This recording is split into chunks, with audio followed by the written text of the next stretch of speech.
Welcome, Wapham crew, new listeners, elves, orcs, Krampus, Santa Claus, whoever might be listening. Merry Christmas to all. And to all a good night. Well, we are live tonight from the Mile High Clubhouse.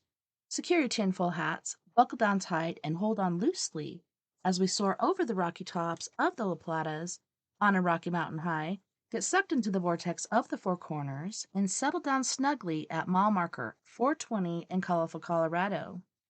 It is Sunday, December 25th, Monday, December 26th for those of you across the pond and beyond.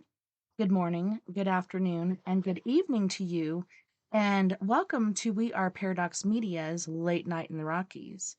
I'm your host, TessaTNT. I'm so glad you can join us this evening, and I hope you had an awesome weekend, a wonderful Christmas. I hope you are just, having fun, hanging out with your family, and keeping nice, cozy, and warm. I hope you're not in the frozen abyss of the East Coast. That Arctic weather is just insane. Totally insane.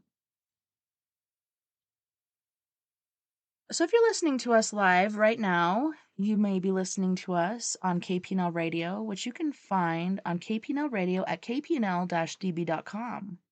You may also find us on Saturdays at eTalk Radio on etalk.tv/radio.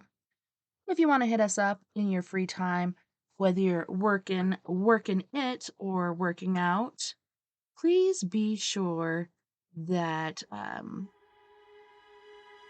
you check us out once more under We Are Paradox Media at Spreaker, Twitter, Spotify, Apple Podcast, Google Podcast, iTunes, iHeartRadio, Facebook, Castbox, Tumblr, SoundCloud, TuneIn Radio, Deezer, Podcast Addict, Podcast Chaser, and Podvine. So tonight, I have a treat for all my guys and gals out there. Tonight, we are going to go back to the Victorian era, where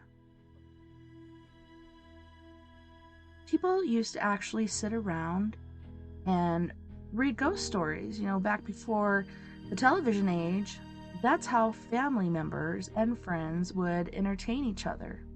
Sit around and tell ghost stories. So ghost stories became a Christmas tradition in Victorian England. Spooky stories featuring the supernatural were all the rage during the darkest time of the year. Towards the end of each year, as fireplaces are lit and hot cocoa is made, Americans have made it a tradition to revisit their favorite classic holiday books, movies, and songs. And though ghost stories may seem out of place in present-day American holiday celebrations, they were once a Christmas staple, reaching their peak of popularity in Victorian England. A dark, spooky time of the year, like most long-standing cultural customs, the precise origin of telling ghost stories at the end of the year is unknown, largely because it began as an oral tradition without written records, but according to Sarah Cleto, a folklorist specializing in British literature and co-founder of the Carter Haas School of Folklore and the Fantastic, the season around winter solstice has been one of transition and change.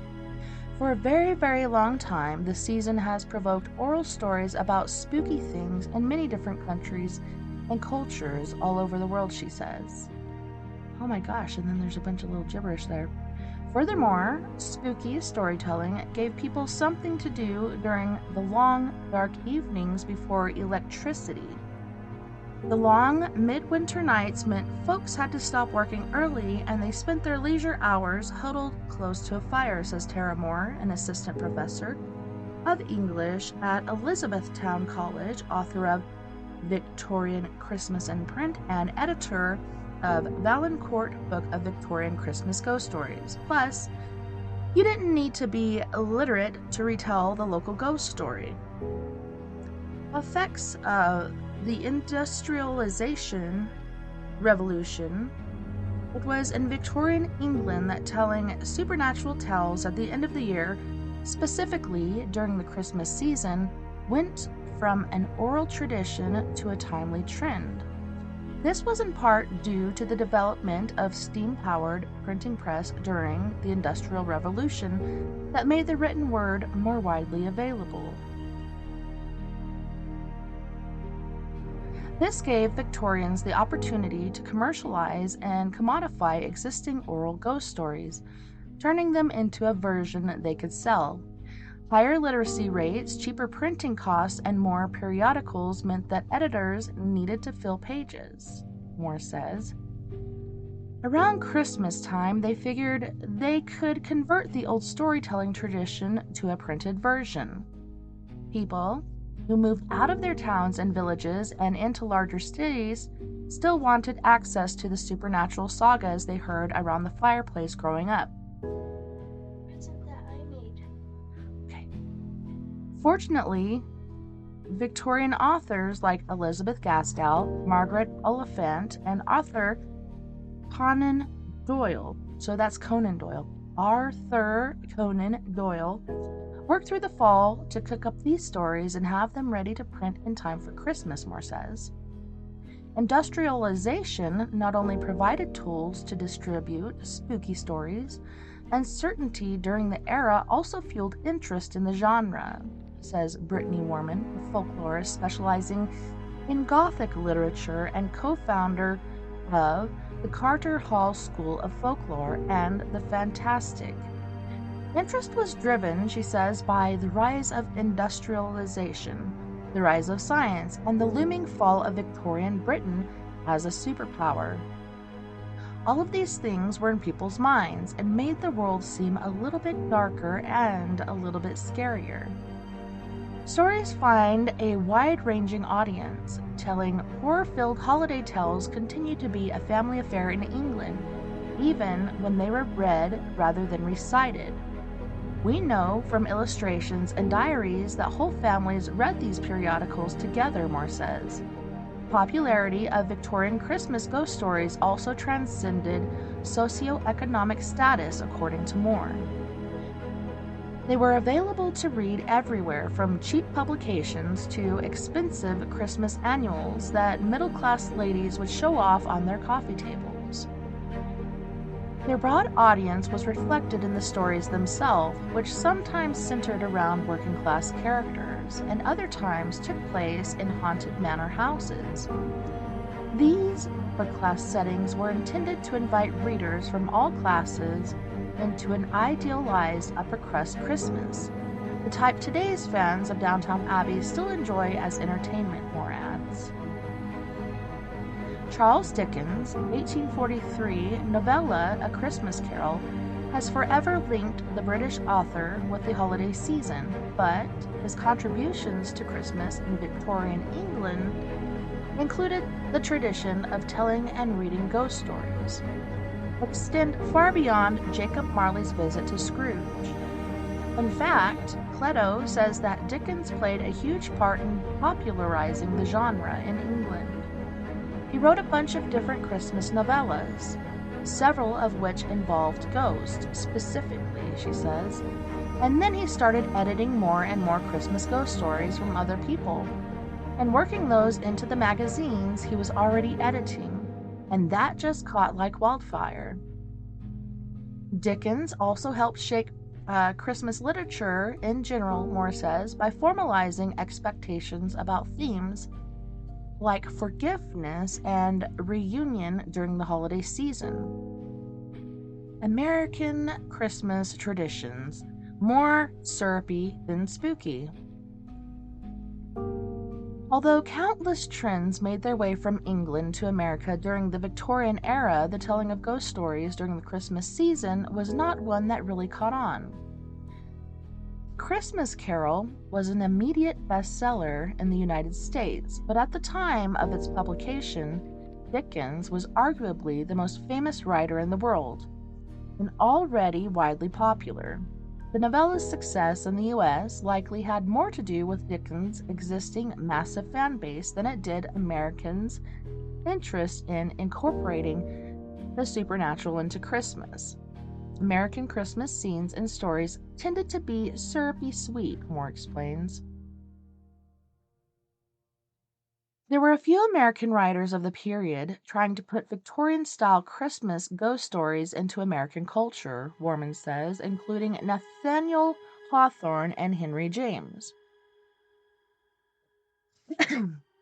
Washington Irving made a similar and earlier attempt, slipping the supernatural into Christmas themed short stories published in 1819 and 1820. Warman theorizes that America's reluctance to embrace the Christmas ghost story tradition had to do, at least in part, with the country's attitudes towards things like magic and superstitions.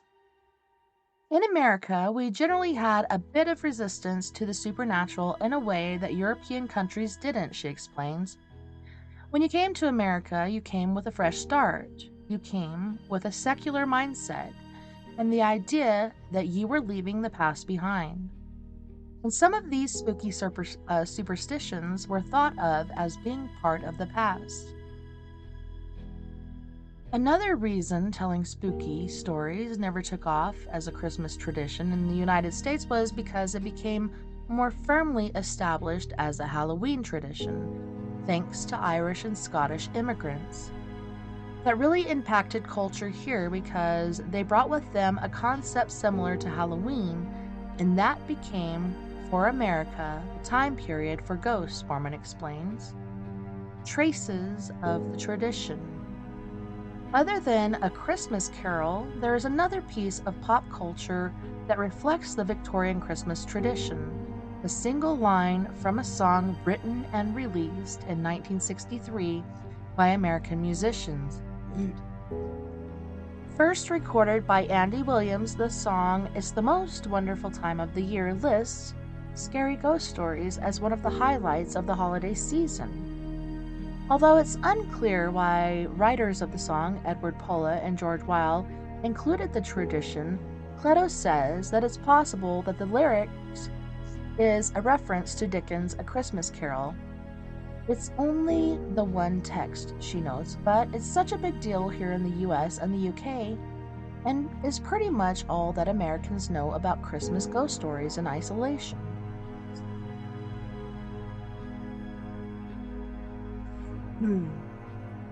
So I sent Mia the link because she called me like 2 minutes before the show kicked off, and she has a story to share, but she's having issues getting that to go on her phone, so I'm not quite sure. We might try to get her in here the second hour. I don't want to wait too late to get her on, but yes, super excited to have her on. She wants to talk about Zach Bagans' Haunted Museum and some experiences she had while in Vegas. So I'm super excited to hear about that. I'm going to message her back really quick and just tell her,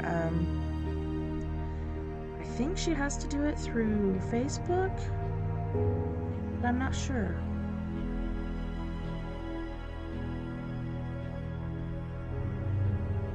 We can try it on, maybe on Skype?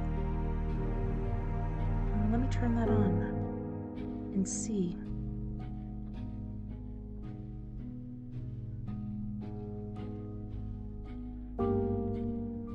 Alright, so let me turn my Skype on real quick.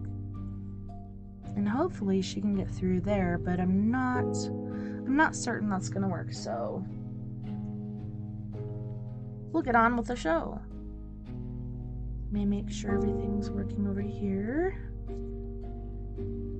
So yeah, Merry Christmas. I hope everybody had an awesome Christmas. I had Christmas dinner and we had ham, green beans, mashed potatoes, gravy.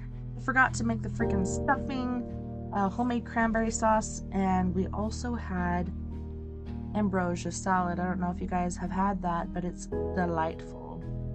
I actually forgot to put the marshmallows in there, but that's okay because you put the marshmallows in there and then they kind of get soggy after a while. But yes. So I'm going to go over here to Facebook as well because I know that this video is broadcasting there and I get comments there, and I haven't been able to see them here on the screen. Hello, Miss Gayleen Black. Merry Christmas. Kasango Samuel. Merry Christmas to you and all of those beautiful children you're taking care of.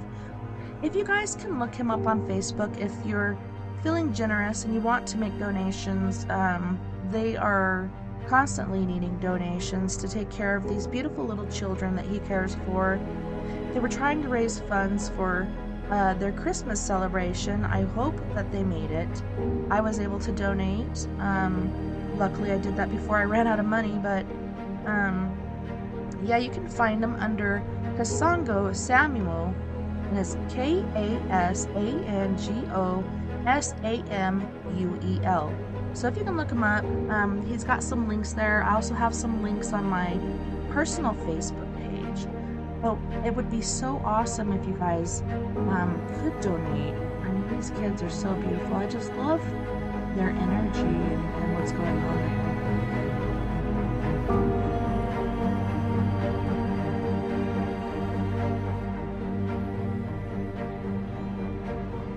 So I don't know if those of you on Facebook can hear the music.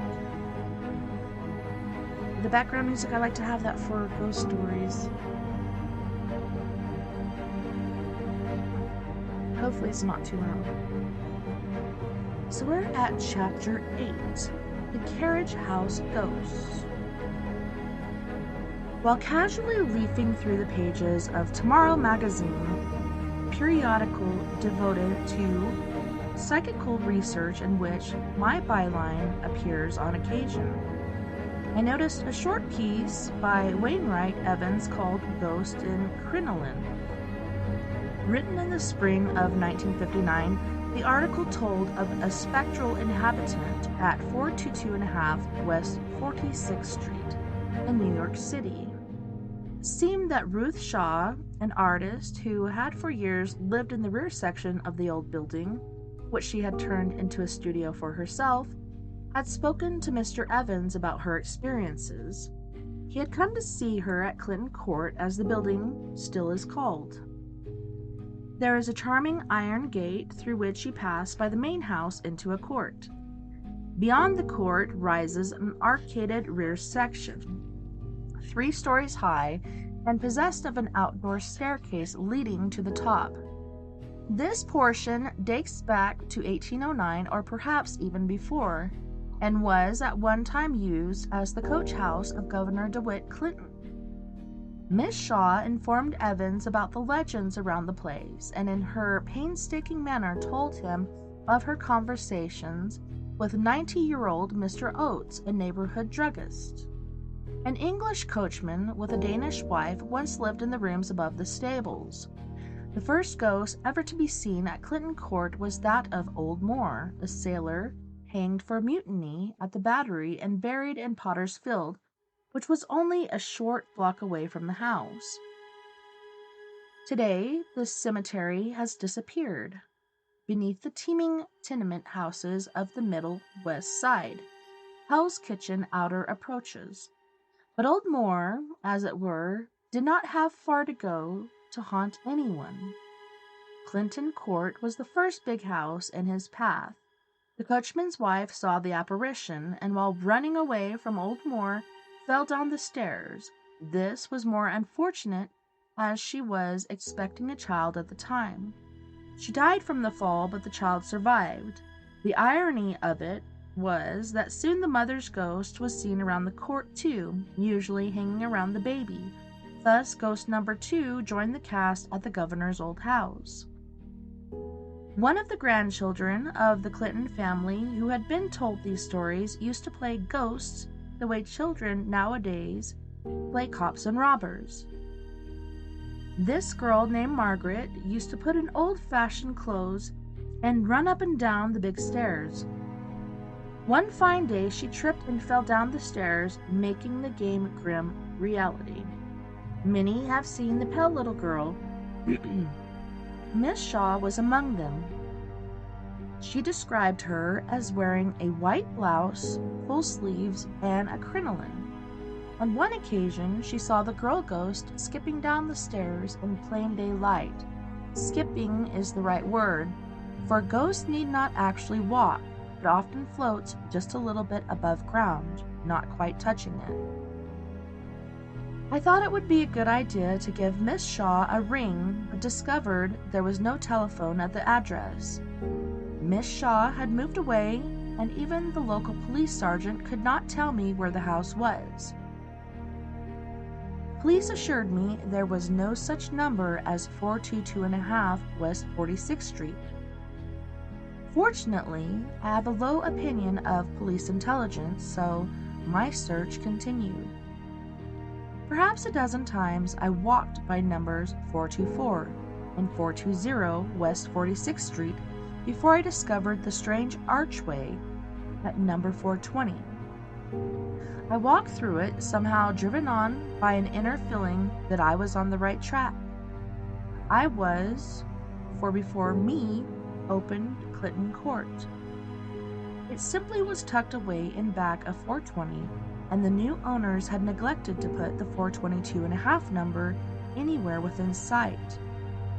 Now an expensive remodeled apartment house, the original walls and arrangements were still intact.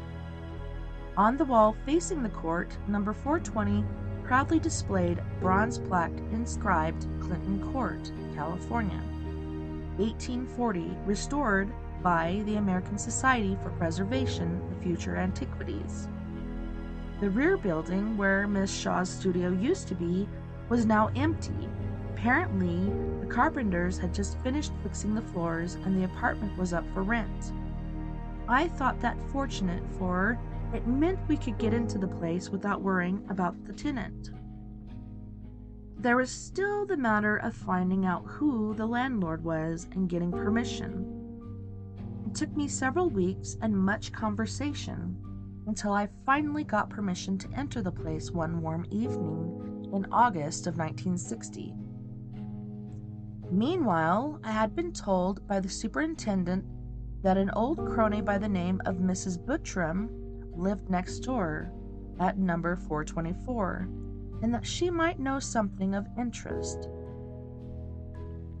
I found Mrs. Buttram without difficulty. Having been warned that she kept a large number of pets, my nose led me to her door. For 25 years, she assured me she had lived there and had heard many stories about ghosts next door. She had never seen anything herself, but when I pressed her for details, she finally said, "Well, they say it's a young girl of about 16. One of the horses they used to keep back there broke loose and frightened her, ran down the stairs and fell to her death. That's what they say." I thanked Mrs. Buttram and went home. I called my good friend Mrs. Myers and asked her to accompany me to a haunted house without telling her any more than that. To my surprise, Mrs. Myers told me on the phone she thought she could see the place clairvoyantly that very instant. There is a pair of stairs outside of a house and a woman in white in a kind of backyard. This conversation took place on August 9th, a week before Mrs. Myers knew anything about the location or nature of our case. About a week later, we arrived together at Clinton Court and proceeded immediately into the ground floor studio apartment of the former coach house. In subdued light, we sat quietly on the shabby used-up furniture. "Let me look around and see what I get," Mrs. Myers said, and rose. Slowly, I followed her around the apartment, which lay in ghostly silence. Across the yard, the windows of the front section were ablaze with light, and the yard itself was lit up by floodlights. But it was a quiet night. The sounds of Hell's Kitchen did not intrude into our atmosphere, as if someone bent on granting us privacy for a little while were muffling them. I feel funny in the head, bloated. You understand, I am her now. There are wooden steps from the right on the outside of the place. Mrs. Myers pointed at a wall. There, where the wall now is, they took them down, I'm sure. On close inspection, I noticed traces of something that may have been a staircase. The woman in white, young, teenager. She's a bride. She's fallen down those steps on her wedding night. Her head is battered in. Horror came over Mrs. Meyer's face. Then she continued. It is cold. The dress is so flimsy and flowing. She is disappointed, for someone has disappointed her. Deep in thought, Mrs. Meyer sat down in one of the chairs in a little room off the big, sunken living room that formed the main section of the studio apartment now, as the new owners had linked two apartments to make one bigger one. She has dark hair, blue eyes, light complexion. I'd say she's in her middle teens and wears a pretty dress, almost like a nightgown. The kind they used to have 75 or 100 years ago. But now I see her in a gingham or checkered dress with high neck, long sleeves, a white hat. She's ready for a trip, only someone doesn't come. There is crying, disappointment. Then there is a seafaring man also, with a blue hat, with shiny visor, a blue coat. He's a heavy-set man. I thought of old Moore. Mrs. Myers was getting her impressions all at the same time. Of course she knew nothing of either the young girl ghost or the sailor. Now the medium told a lively tale of a young girl ready to marry a young man, but persuaded and pursued by another, older man. I can hear her scream. She grabbed her own throat and violently suppressed a scream, the kind of sound that might have invited an unwelcome audience to our seance. Avoiding the man, she rushes up the stairs. It is a slippery and cold day around Christmas. She's carrying something heavy, maybe wood and coal, and it's the eve of her marriage, but she's pushed off the roof. There are two women. The older one had been berating the girl and pushed her out against the fence, and over she went.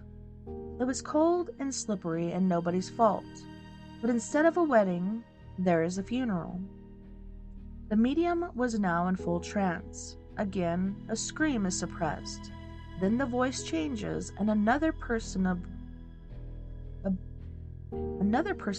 speaks through Mrs. Myers.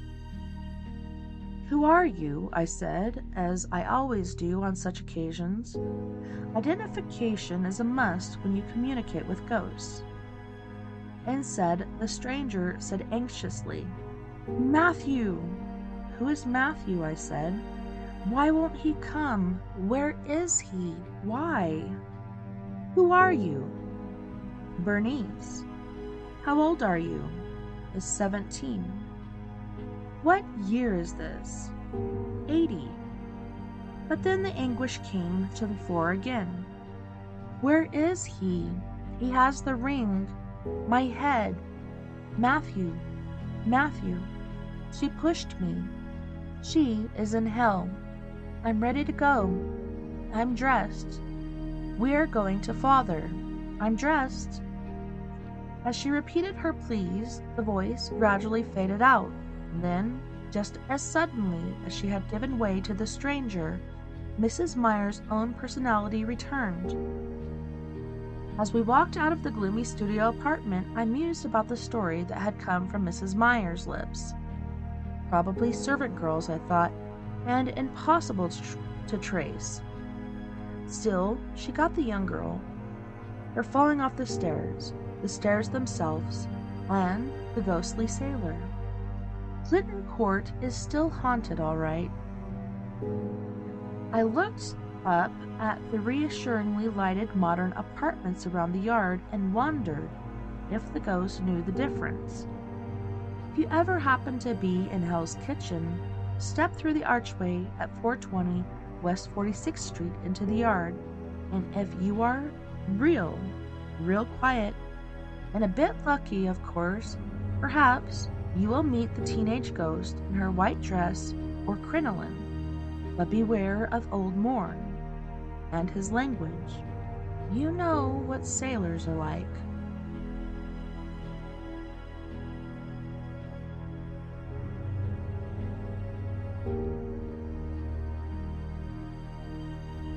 Hello, Mr. Cardenas.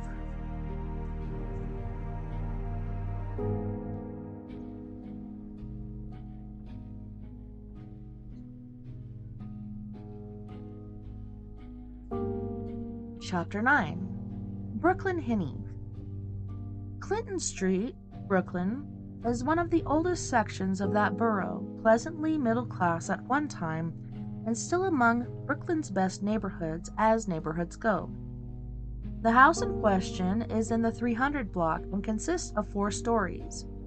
There was a basement floor, then a parlor floor a few steps up, as is the usual custom with brownstone houses, with a 3rd and 4th floor above it. Each level was capable of serving as an apartment for those who wished to live there. The house was more than 100 years old at the time of the events herein described, and the records are somewhat dim beyond a certain point. In the 1960s, the house was owned by some offbeat people, about whom little was known. Even the Hall of Records isn't of much help, as the owners didn't always live in the house, and the people who lived in it were live-in guests of the actual tenants. However, for the purpose of my story, we need only concern ourselves with the 2 top floors. The 3rd floor contained 2 bedrooms and a bath, while the 4th floor consisted of a living room, dining room, kitchen, and 2nd bath. At the time my account begins, the first 2 floors were rented to an architect and his wife, and only the 2 top floors were available for new tenants. It was in the summer when 2 young ladies in their early 20s who had been living at the Brooklyn YWCA decided to find a place of their own. Somehow, they heard of the 2 vacant floors in the house on Clinton Street and immediately fell in love with it, renting the 2 top floors without much hesitation. Both Barbara and Sharon were 23 years old at the time, still going to college and trying to make ends meet on what money they could manage between them. 2 years later, Barbara was living in San Francisco with a business of her own, independently merchandising clothing. Brooklyn was only a hazy memory by then, but on August 1st of the year she and Sharon moved in. It was very much her world. Immediately after moving in, they decided to clean up the house, which needed it indeed. The stairway to the top floor was carpeted all the way up, and it was quite a job to vacuum it because there was a lot of outlets along the way, and one had to look out for extension cords. Sharon got to the top floor and was cleaning it when she removed the extension cord to plug it in further up. Instead, she just used a regular cord of the vacuum cleaner, which was about 12 feet long, using perhaps 3 feet of it, which left 9 feet of cord lying on the floor. All of a sudden, the plug just pulled out of the wall. Sharon couldn't believe her eyes. The plug actually pulled itself out of the socket and flew out onto the floor. She shook her head and put it back in, and turned the vacuum cleaner on again. Only then did she realize that she had turned the switch on the cleaner back on, when she had never actually turned it off in the first place. She couldn't figure out how that was possible, but she had a lot more work to do, so she continued with it. Later, she came downstairs and described the incident to her roommate, who thought she was out of her mind. "Wait till something happens to you," Sharon said. "There's something strange about this house." During the next 5 months, the girls heard strange noises all over the house, but they attributed it to an old house settling or the people living downstairs in the building. 5 months of peace were rudely shattered when Sharon's younger brother came to visit from New Jersey. He was still in high school and liked to listen to music at night, especially when it was played as loud as possible. The young people were sitting in the living room listening to music and talking. It was a nice, relaxed evening. All of a sudden, the stereo went off. The music had been rather loud rock and roll, and at first they thought the volume had perhaps damaged the set. Then the hallway light went out, followed by the kitchen light, so they thought a fuse had blown. Barbara ran down 4 flights of stairs into the basement to check. No fuse had blown. To be on the safe side, she checked them anyway and switched them around to make sure everything was fine. Then she went back upstairs and asked the others how the electricity was behaving. But everything was still off. At this point, Sharon's brother decided to go into the kitchen and try the lights there. Possibly there was something wrong with the switches. He went into the hallway where there was an old Tiffany-type lamp hanging at the top of the stairway. It had gone off too, and he tried to turn it on and nothing happened. He pulled again and suddenly it went on. In other words, he turned it off first, then turned it on, so it had been on in the first place. This rather bothered the young man when he announced he was going into the kitchen to get something to eat. He proceeded into the kitchen, and when he came back to join the others, he was as white as the wall. He reported that the kitchen was as cold as an icebox. But as soon as one left the kitchen, the temperature was normal in the rest of the house. The others then got up to see for themselves, and sure enough, it was icy cold in the kitchen. This was despite the fact that there were 4 or 5 radiators going and all the windows were closed. That night, they knew they had a ghost, and for want of a better name, they called for Hendrix. It happened to have been the anniversary of Jimi Hendrix's death, and they had been playing some of his records. Shortly afterward, Toby joined the other 2 girls in the house. She moved in on April 1st. It had been relatively quiet between the incident in the kitchen and that day. Somehow, Toby's arrival was also the beginning of a new aspect of the haunting. About a week after Toby moved in, the girls were in the living room talking. It was about 11 o'clock at night, and they had dimmers on in the living room. Toby was sitting on the couch, and Barbara and some friends were sitting on the other side of the room, when all of a sudden, Toby felt a chilly breeze pass by her. It didn't touch her, but she felt it nonetheless. And just then, the lights started to dim back and forth, and when she looked up, she actually saw the dial on the dimmer moving by itself. As yet, Toby knew nothing about the haunting, so she decided to say nothing to the others, having just moved in and not wishing to have her new roommates think of her as weird. But things kept happening night after night. Usually after 11 o'clock when the girls and their friends sat around talking. After a couple of weeks, she could not stand it any longer and finally asked the others whether they could feel anything strange in the room. Barbara looked at Sharon, and a strange look passed between them. Finally, they decided to tell Toby about the haunting, and brought her up to date from the beginning of their tenancy in the house. Almost every day there was something new to report. Cooking equipment would be missing. Clothing would disappear. Windows were opened by themselves. Garbage cans would be turned over by unseen hands. Throughout that period, there was the continued walking of an unseen person in the living room located directly over the 3rd floor bedroom. And the girls heard it at any hour of the night, and once in a while, even during the day, someone was walking back and forth, back and forth. They were loud, stomping footsteps, more like women's, but they sounded as if someone were very angry.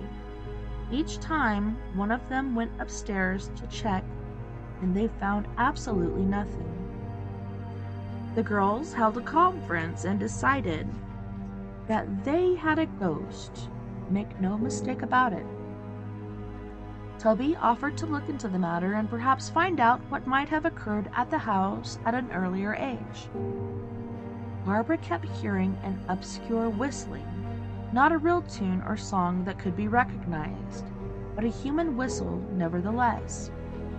Meanwhile, Toby heard of a course on witchcraft and the occult being given at New York University and started to take an interest in books on the subject. But whenever there were people over to visit, they stayed in the living room upstairs past 11 o'clock at night. The ghost would simply run them out of the room with all the tricks in her ghostly trade. She would turn the stereo on and off, or make the lights go on and off. By now, they were convinced it was a woman. There were heavy shutters from the floor to the ceiling, and frequently it appeared as if a wind were coming through them and they would clap together, as if the breeze were agitating them. Immediately after that, they heard footsteps walking away from them, and there was an uncomfortable feeling in the room, making it imperative to leave and go somewhere else, usually downstairs into one of the bedrooms. As yet, no one had actually seen her. That June, Bruce, Toby's boyfriend, moved into the house with her. They had the master bedroom, and off the bedroom was a bathroom. Since Barbara would frequently walk through in the middle of the night, they left the light on in the bathroom so that she would not trip over anything. That particular night in June, Toby and her boyfriend were in bed, and she was looking up, not at the ceiling, but at the wall, when suddenly she saw a girl looking at her. It was just like an outline, like a shadow on the wall, but Toby could tell that she had long hair arranged in braids. Somehow, she had the impression that she was an Indian, perhaps because of the braids. Toby looked up at her and called the apparition to her boyfriend's attention. By the time he had focused on it, she had disappeared. He simply did not believe her. Instead, he asked Toby to go upstairs to the kitchen and make him a sandwich. What a man. Go make me a sandwich, woman. She wasn't up there for more than 5 or 10 minutes when she returned to the bedroom and found her boyfriend hidden under the covers of the bed. When she asked him what was wrong, he would shake his head, and so she looked around the room, but couldn't find anything unusual. The only thing she noticed was that the bathroom door was now wide open. She assumed that her boyfriend had gone to the bathroom, but he shook his head and told her that he had not.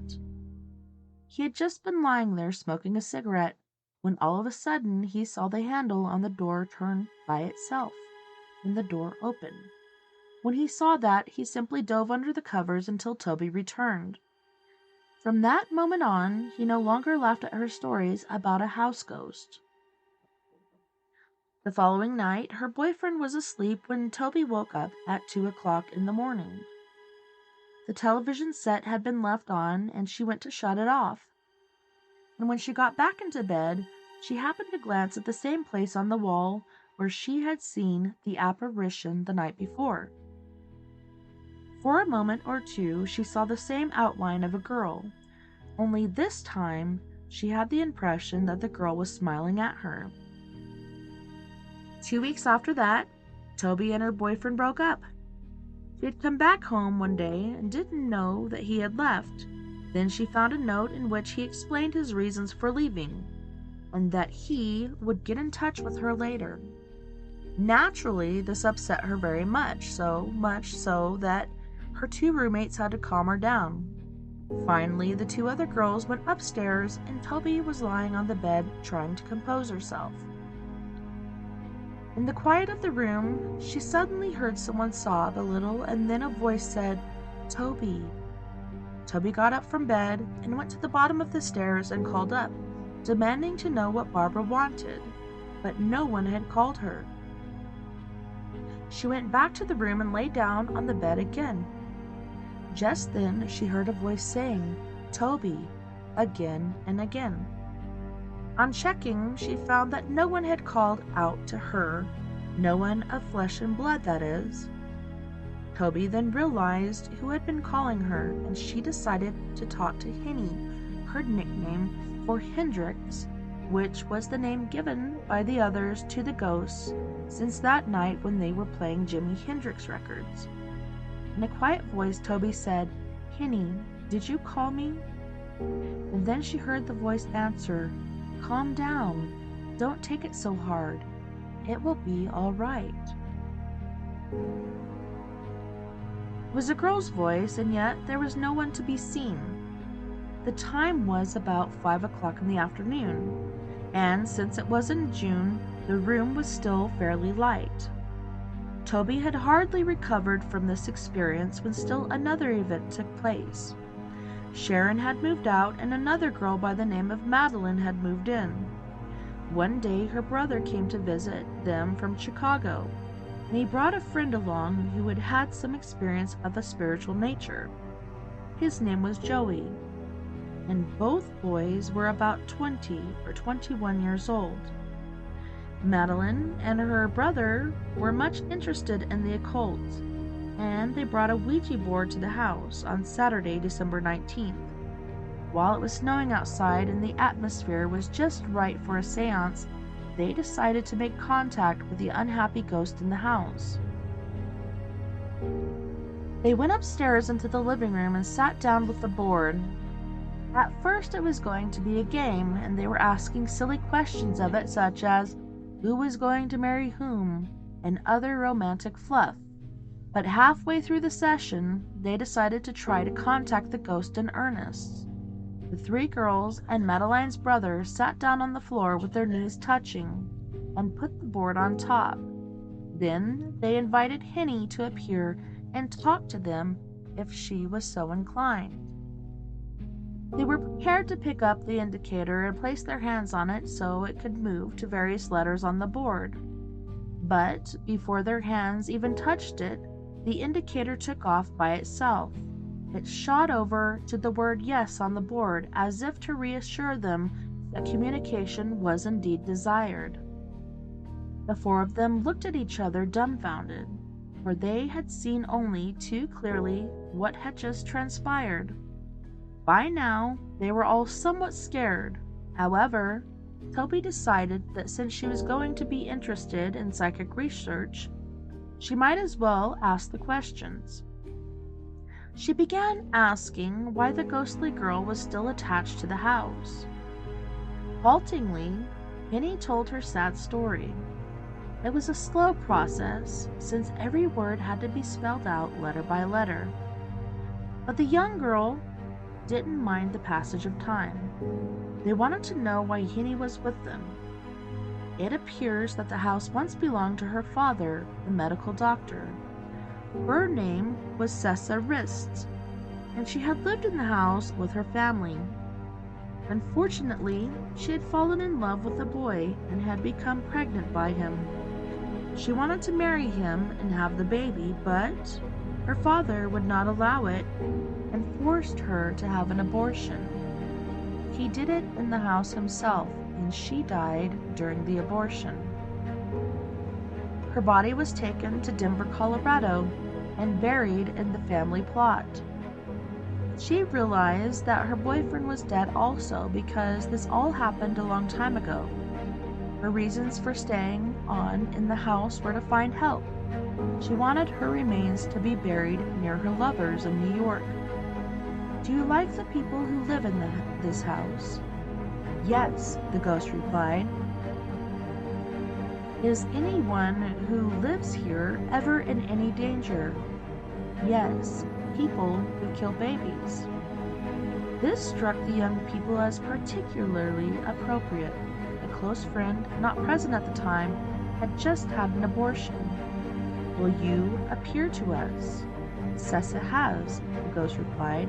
As if to emphasize this statement, there suddenly appeared the shadow of a cross in the kitchen wall, for which there was no possible source, except, of course, from the parapsychological point of view. The girls realized they did not have the means to go to Denver and exhume Cessa's remains to bring to New York, and they told the ghost as much. "Is there anything else we can do to help you?" "Contact Holzers," she said. By that time, of course, Toby had become familiar with my works and decided to sit down and write me a letter telling me of their problem. They could not continue with the Ouija board or anything else that night. They were all much too shaken up. On Monday, Toby typed up the letter they had composed and sent it to me. Since they were not sure that the letter would reach me, they decided to do some independent checking concerning the background of the house, and if possible, try to locate some record of TessaTNT. But they were unsuccessful. Even at the Hall of Records, the events having apparently transpired at a time when records were not yet kept, or at least not properly kept. When I received the letter, I was just about to leave for Europe and would be gone 2.5 months. I asked the girls to stay in touch with me and after my return would look into the matter. After Toby had spoken to me on the telephone, she went back into the living room and sat down quietly. She then addressed Henny and told her she had contacted me, and that it would be a couple of months before I could come to the house because I had to go to Europe. Barbara decided not to wait, however. One night she went upstairs to talk to Henny. She explained the situation to her and why she was still hanging around the house. She explained that her agony was keeping her in the house and that she must let go of it in order to go on and join her boyfriend in the great beyond. Above all, she should not be angry with them because it was their home now. Somehow, Barbara felt that the ghost understood and nothing happened. Nothing frightening at all. Relieved, Barbara sat down in a chair facing the couch. She was just sitting there smoking a cigarette, wondering whether Henny really existed, or whether perhaps she was talking to thin air. At the moment, an ethereal form entered the room and stood near the couch. It looked as if she were leaning on the arm of the couch or holding onto the side of it. She saw the outline of the head and what looked like braids around the front of her chest. For half a minute she was there, and then she suddenly disappeared. It looked to Barbara as if the girl had been 5 feet 4 inches, weighing perhaps 120 pounds. Stunned, Barbara sat there for about 10 or 15 minutes, trying to believe what she had seen. She then walked downstairs to try to go to sleep, but sleep would not come. She kept thinking about her experience. At the time Sharon left, they were interviewing potential roommates to replace her. One particularly unpleasant girl had come over and fallen in love with the house. Both Barbara and Toby didn't want her to move in, but she seemed all set to join them, so Toby decided to tell her about the ghost. She hoped it would stop the girl from moving in. As Toby delineated their experiences with Henny, the would-be roommate became more and more nervous. All of a sudden, there was a loud crash in the kitchen, and they went to check on it. The garbage can had turned itself over, and all the garbage was spilled all over the kitchen, even though no one had been near it. The new girl took one look at this and ran out as fast as she could, and she never came back. Shortly afterward, Toby went on vacation to California. There, she made arrangements to move and found employment in the market research department of a large department store. Under the circumstances, the girls decided not to renew the lease, which was up in July, to move to another apartment for a short period. That September, they moved to California.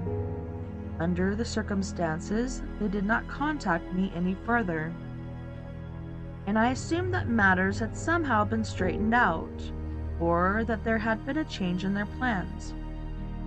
It was not until a year later that we somehow met in California, and I could fill in the missing details of Henny's story.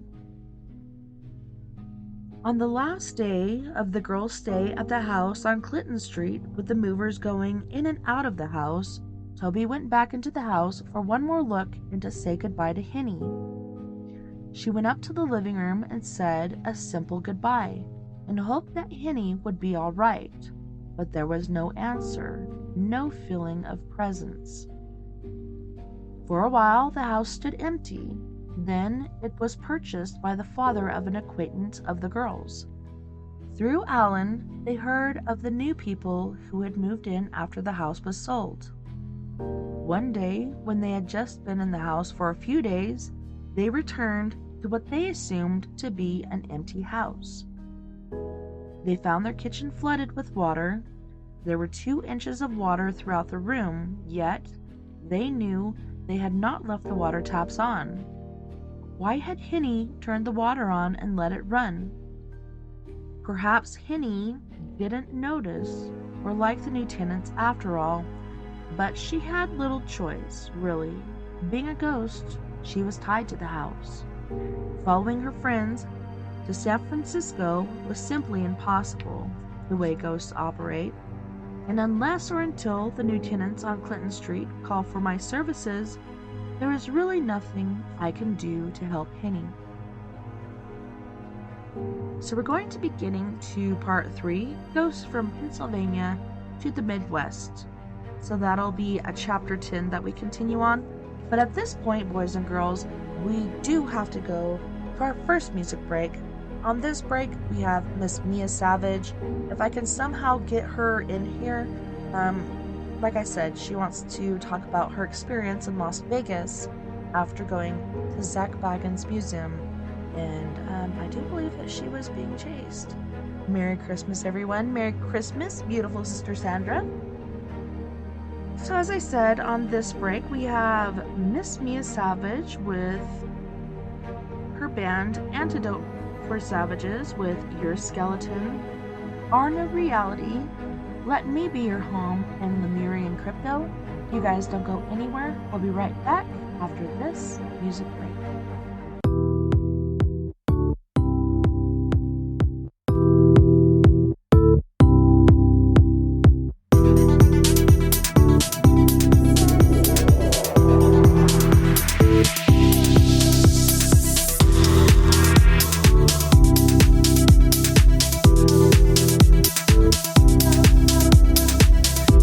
That I could take it, no matter how I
Welcome back, and thank you so much for joining us this evening on We Are Paradox Media's Late Night in the Rockies. Merry Christmas to everyone out there. Hopefully you're staying nice and cozy and warm. Please say some prayers, send some positive energy to those on the East Coast dealing with the freaking frigid Arctic winds, power outages, etc. I think it's mostly the eastern area. They're really getting hit hard. I actually saw a lady's video last night where in real time she's filming her water dripping so as to not have her pipes freeze and burst, and this poor lady, her water is freezing in real time, stacking up to the faucet. It was like the craziest thing that I've seen in quite some time.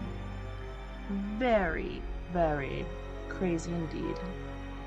So tonight we have been reading from Holzers' Real Hauntings, True American Ghost Stories. Chapter 10.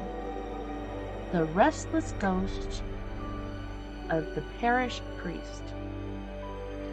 I have heard rumors for some time of a ghost parson in a church near Pittsburgh. And when I appeared on the John Reed King show on station KDKA-TV in the spring of 1963, one of the crew came up to me after the telecast and told me how much he enjoyed hearing about my ghost stories and ghosts. "Have you ever visited the haunted church he asked, and my natural curiosity was aroused. A ghost here in Pittsburgh, and I haven't met him? I couldn't allow that, but my stay was over, and I had to return to New York. Still, the ghostly person of M was very much on my mind. When I returned to Pittsburgh in September of 1963, I was determined to have a go at that case.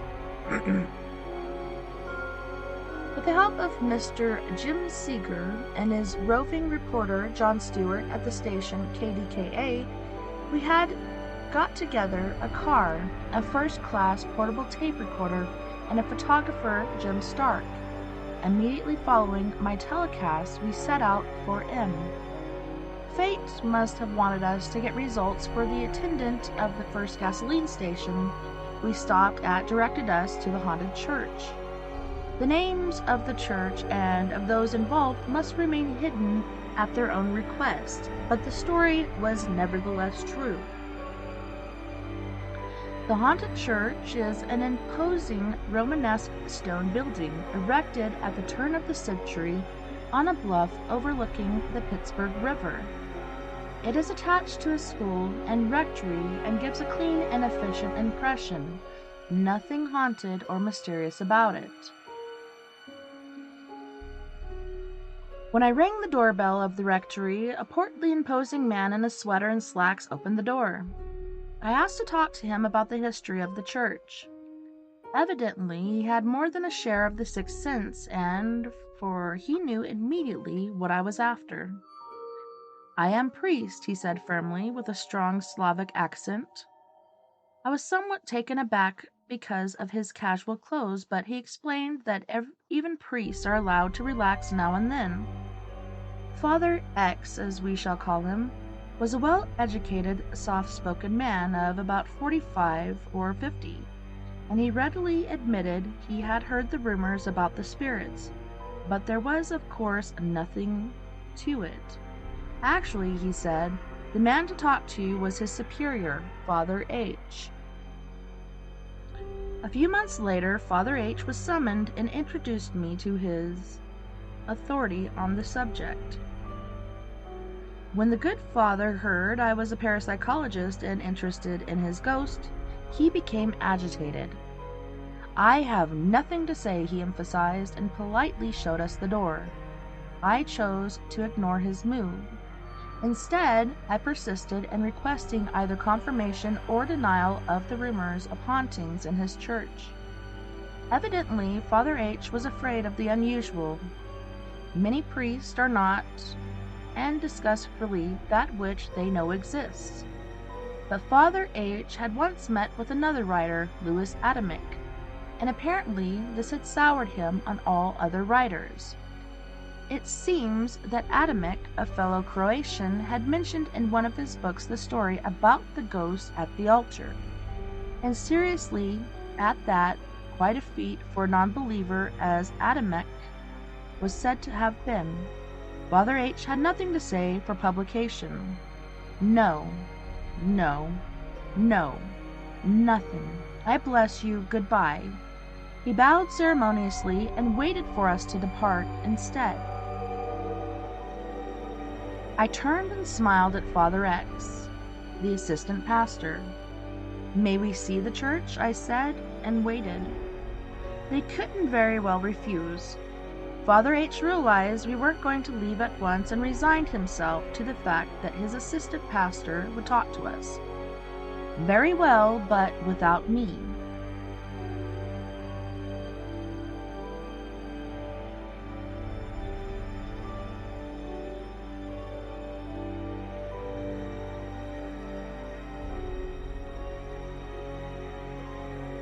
finally said and withdrew. That was all Father X had needed. The field was clear now.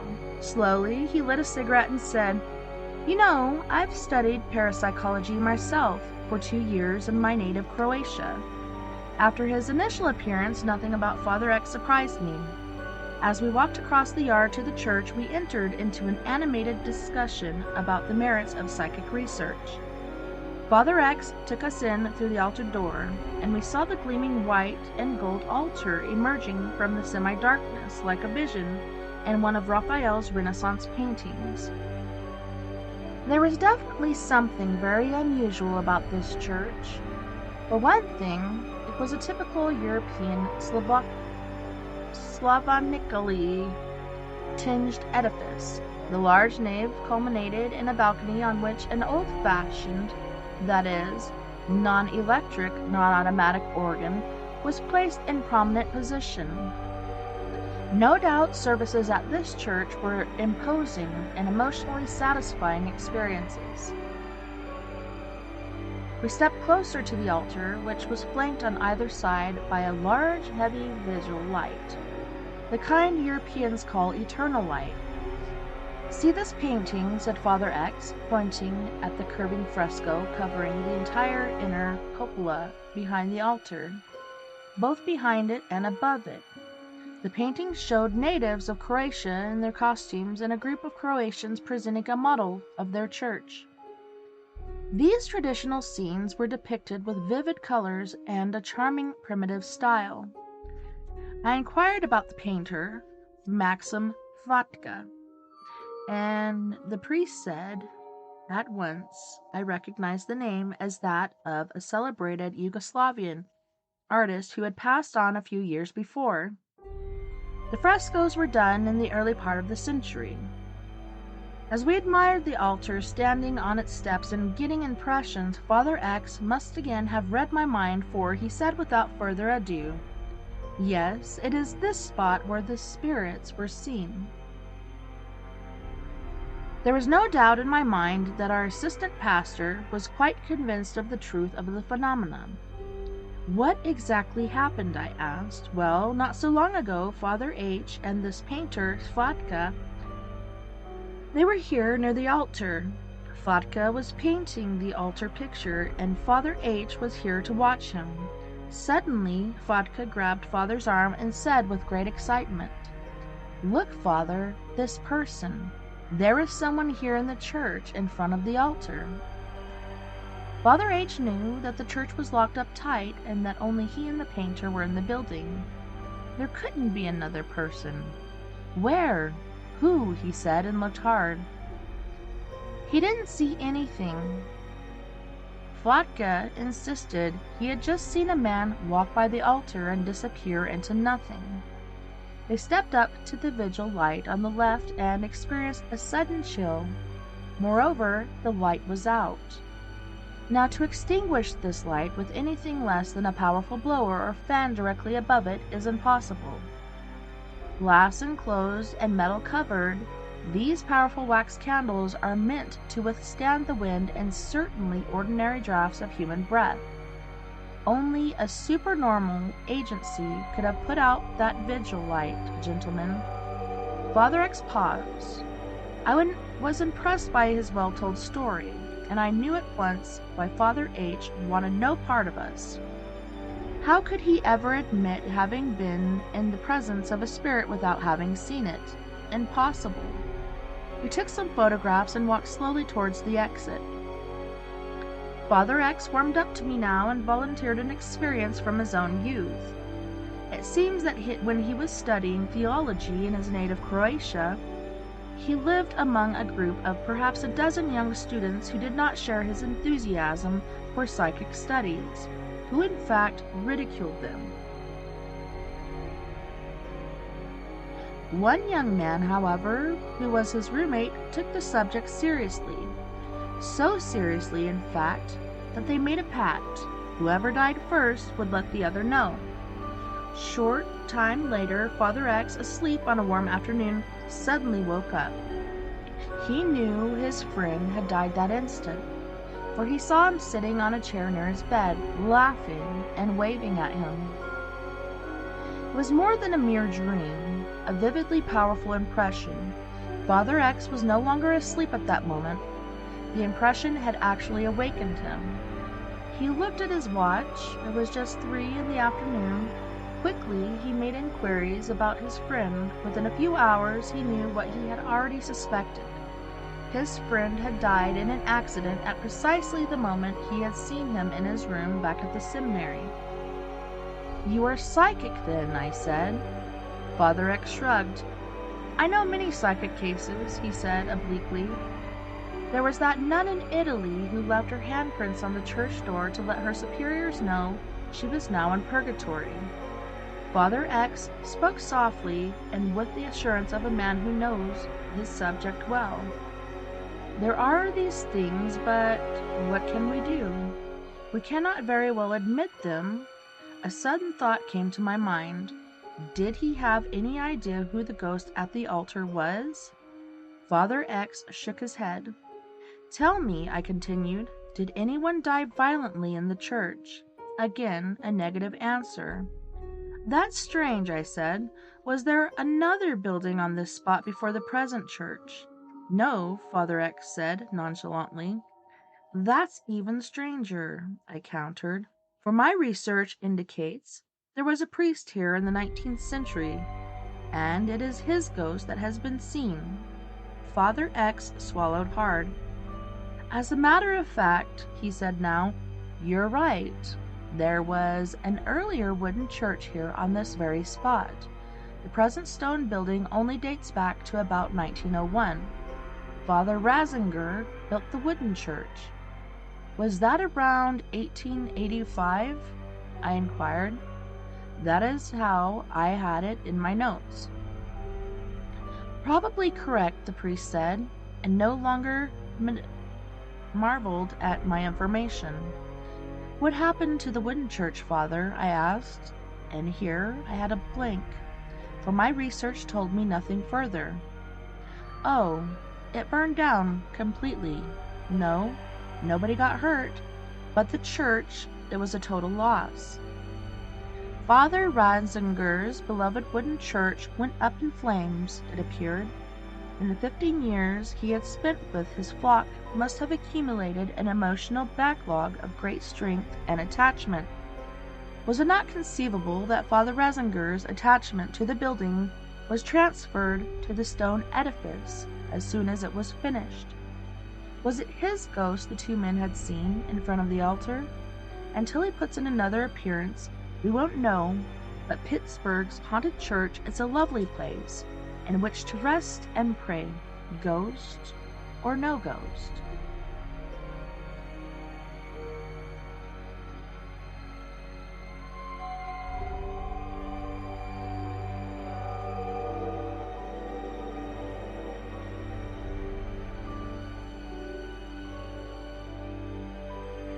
Chapter 11. The Little Ghost Girl on Lansdowne Avenue.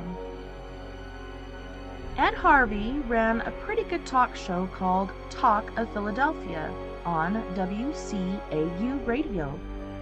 It was the sort of program people listened to in their homes and cars.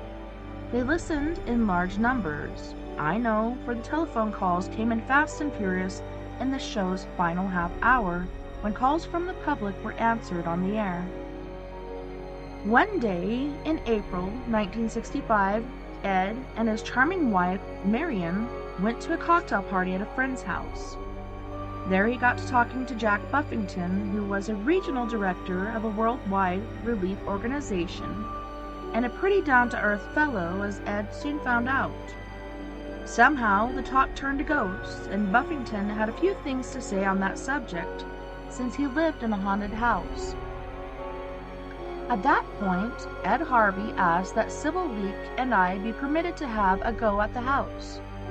We arrived at Buffington's house on Lansdowne Avenue in Lansdowne, a Philadelphia suburb, around 10 o'clock. It was a little hard to find in the dark, and when we got there, it did not look ghostly at all, just a nice old Victorian house, big and sprawling. Jack Buffington welcomed us at the door. As I always do on such occasions, I asked Sybil to wait in another room where she could not hear any of the conversation, while I talked to those who had had experiences in the house. After Sybil had graciously left, we seated ourselves and took inventory. What I saw was a tastefully furnished Victorian house with several wooden staircases and banisters, and lots of fine small antiques. Our host was joined by his dark-haired Italian-born wife and two friends from his office. My wife, Catherine, immediately made friends with Mrs. Buffington, and then we started to find out what this was all about. The Buffingtons, who had a 4-year-old daughter named Allegra, had come to the house just 9 months before. A lot had happened to them in those 9 months. "We came home from a trip to Scranton," Jack Buffington said, "and when we got back and I inserted the key in the front door, the hall light went on by itself. It has 2 switches, one on the upstairs level, so I raced upstairs to see who was in the house, but there was no one there. Periodically this happens, and I thought it was faulty wiring at first, but it has been checked and there's nothing wrong with it. The sailor light and the light in the 3rd floor bathroom also go on and off by themselves. I've seen it, and so have my wife and our little girl." "Anything else happening here?" I asked casually. "There are many things that go bump in the night here. The first noise that happened recurrently was the sound of an old treadle sewing machine, which is heard on the average of once every month. This happens in a small room on the 2nd floor, which we now use as a dressing room, but which may well have been a sewing room at one time." I walked up the narrow stairs and looked at the little room. It had all the marks of a Victorian sewing room, where tired servants labored or a worried mother worked at the clothes of her child. "It's always around 3 in the morning, and it awakens us," Mr. Buffington continued. "And then there are footsteps, and often they sound like children's footsteps." "Children's footsteps? Yes, and it is rather startling," Mr. Buffington added, "since we do have a small child in the house, and inevitably go and check that it isn't she who is doing it. It never is." "Is it downstairs?" "All over the place. There are 2 stories or 3 flights, including the basement, and there are a front and back stairway. There is never any pattern about these things. There may be a lot of happenings at the same time, then there is nothing for weeks, and then it starts again." "Outside of the child's footsteps, did you ever have any indication of a grown-up presence?" I asked. "Well, I saw the figure of a woman in the doorway of the dining room, walking down this hall and through these curtains here, and I heard footsteps in conjunction with it. I thought it was my wife, and I called to her. I was hanging a picture in the dining room at the time. No answer. I was getting annoyed and called her several times over, but there was no response. Finally, she answered from the 2nd floor. She had not been downstairs at all." "What happened to the other women in the meantime?" "I walked in here, the hall, and there was no one here." "How was she dressed?" "She had on a long skirt looking like a turn-of-the-century skirt, and she did have her hair on top of her head, and she was tall and slender." "Mrs. Buffington is not very tall, but she does wear dark clothes." "It was a perfectly solid figure I saw, nothing nebulous or transparent," our host added. "The spring lock at the entrance door was locked securely." "Did anyone else see an apparition here?" "My brother met a woman on the stairway, that is the stairway leading to the 3rd floor, who was spending the night with us around Thanksgiving time. There was a party that evening, and he mistook her for a guest who had somehow remained behind after all the other guests had gone home. She passed him going up while he was coming down, and she walked into his room, which he thought odd, so he went back to ask if he could help her, but there wasn't anybody there. Jack Buffington gave a rather nervous laugh. I took a good look at the upstairs. Nobody could have gotten out of the house quickly. The stairs were narrow and difficult to negotiate, and the back stairs in the servants' half of the house are even more difficult. Anyone descending them rapidly was likely to slip and fall. The two brothers hadn't talked much about all this, I was told, since that time. Our little girl must be seeing her too, for she frequently says she is going up to play with her lady friend, Jack Buffington said. I started to wander around the house to get the feel of it. The house was built in 1876 to the specifications of George Penn, a well-known local builder. Although it is now a duplex, it was originally a townhouse for just one family. The upper stories contained several small, high-ceilinged rooms, and there was about them the forbidding atmosphere of a mid-Victorian house in a small town. The Buffingtons had finished their house with taste, and the Italian background of the lady of the house is evident in the works of art and antiques strewn about the house. As I soon discovered, tragedy had befallen the house on Lansdowne Avenue at least twice as far as I know. The original builder had a sister who suffered from mental illness and was hospitalized many times. She also spent many years in this house. Then a family named Hopkins came to live in it, and it was at that time that the house was divided into two parts. Incidentally, no manifestations had been reported from the other half of the house about 6 years before. The exact time was none too clear, and it may be further back. A family named Johnson rented the half now occupied by the Buffingtons. They had a retarded child, a girl who was kept locked up in a room on the 3rd floor. She died in her early teens, they say, in a hospital not too far away. Then the house stood empty, looking out onto quiet Lansdowne Avenue with an air of tragedy and secret passion.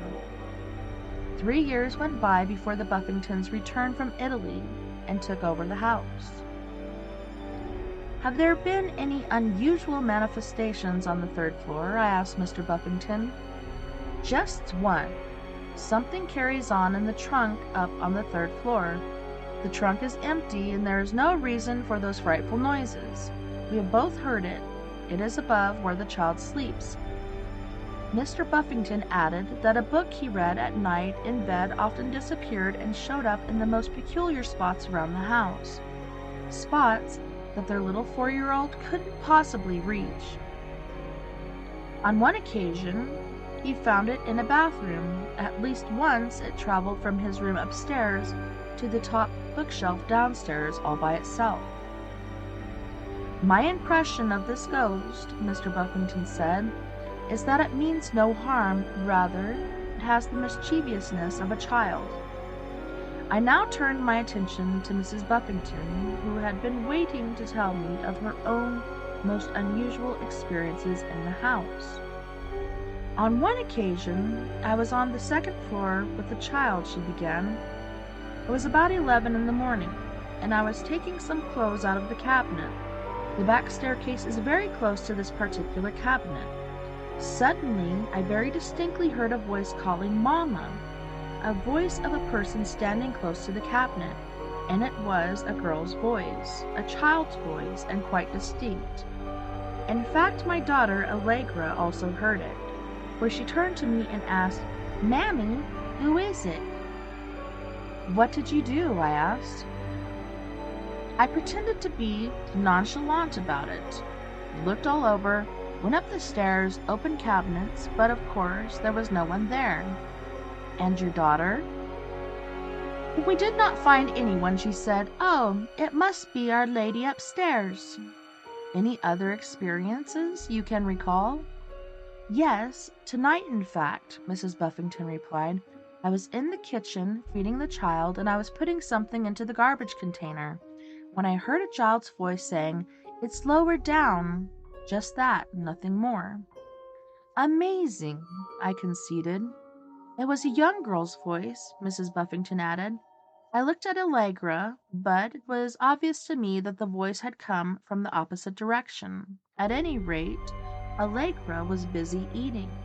I've been very nervous the past few days, and about a week ago, when my husband was away in Washington, I spent the night alone, and having had some strong coffee, could not find sleep right away. I had moved the child in with me, so I did not have to stay by myself. I switched the light off, and the door to the landing of the second-floor staircase was open. Just on that spot, I suddenly heard those crashing noises, as if somebody were rolling down. I was terrified. As soon as I switched the light back on, it stopped. There was nothing on the stairs. I sat on the bed for a moment and then decided it was my nerves, and turned the light off again. Immediately, the same noise returned, even louder. There was no mistaking the origin of the noises this time.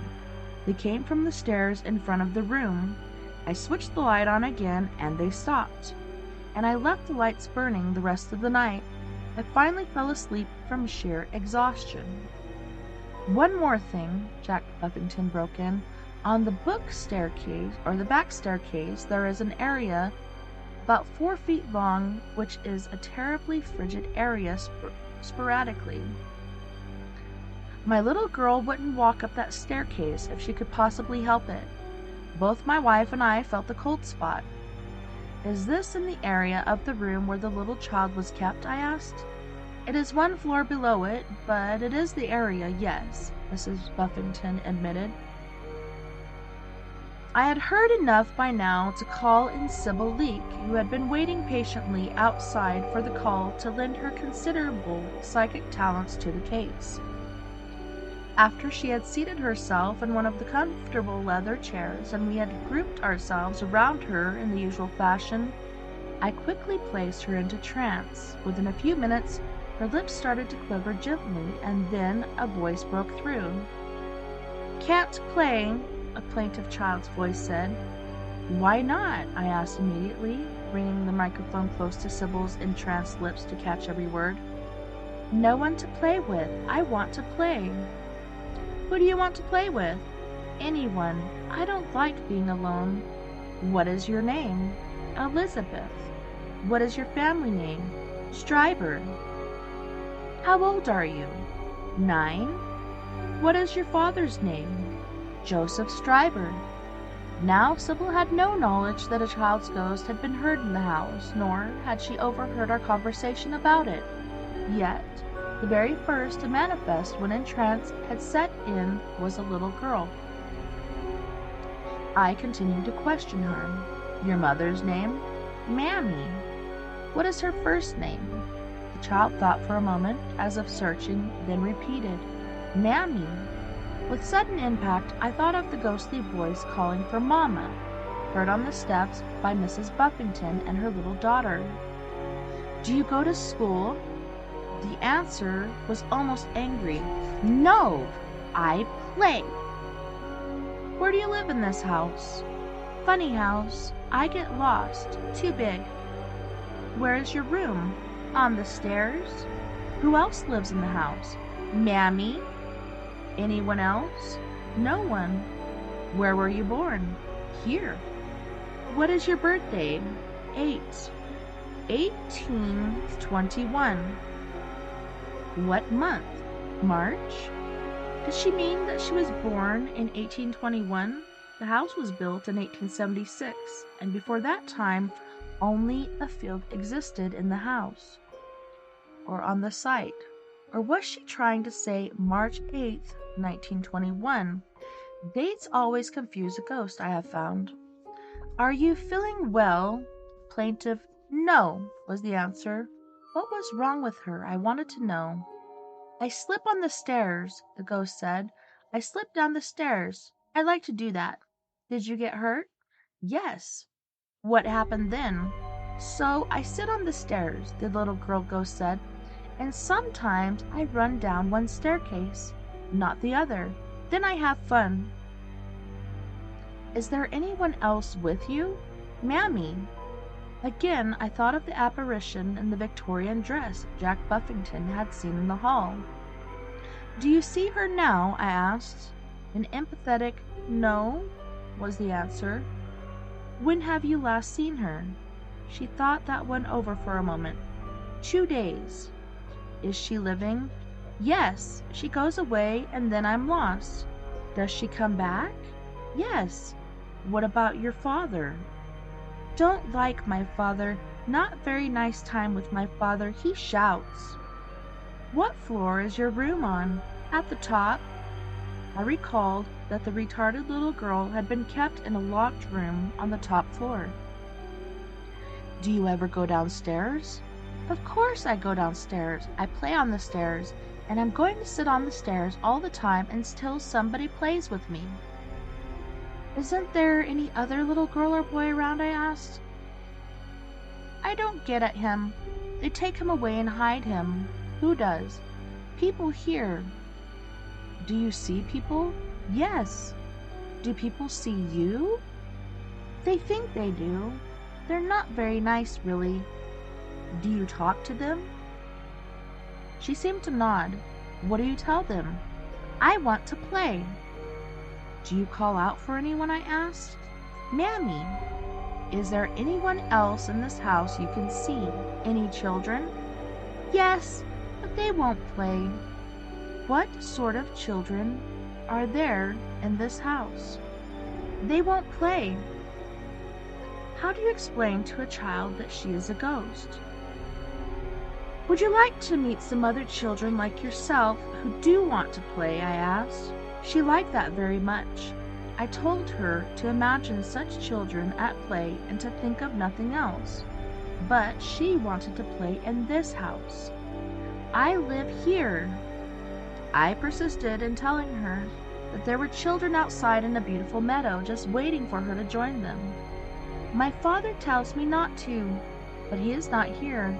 Sometimes I see him. Come outside now. I don't go outside in the daytime. What do you do in the daytime then? I get up early and play on the stairs. She was afraid to go outside, she said, but preferred to wait for them in the house, so she would not miss them. I explained things to her, ever so gently. She listened. Eventually, she was willing to go, wandering only. When do I come back?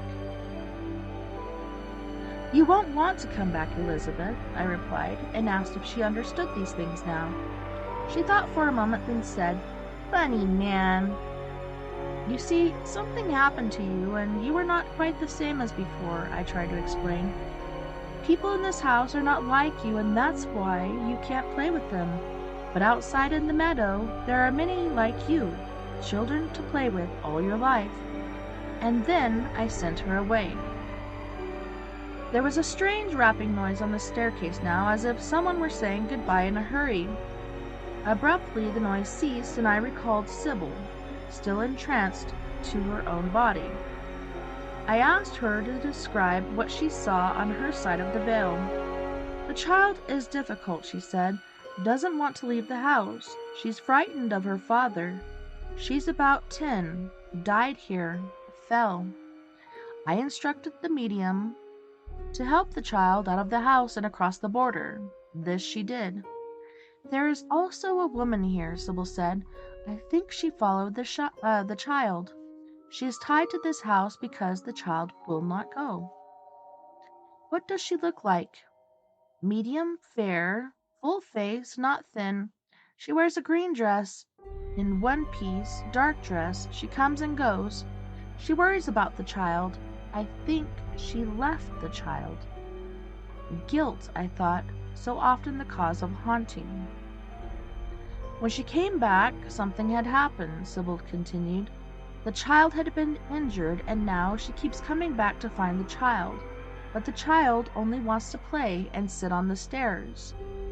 Can you contact the woman for us? I asked. The woman is not a good person, Sybil replied slowly. She is sorry. She listens now. Tell her we've sent the child away. She knows. Tell her she need no longer haunt this house. Her guilty feelings are a matter of the past.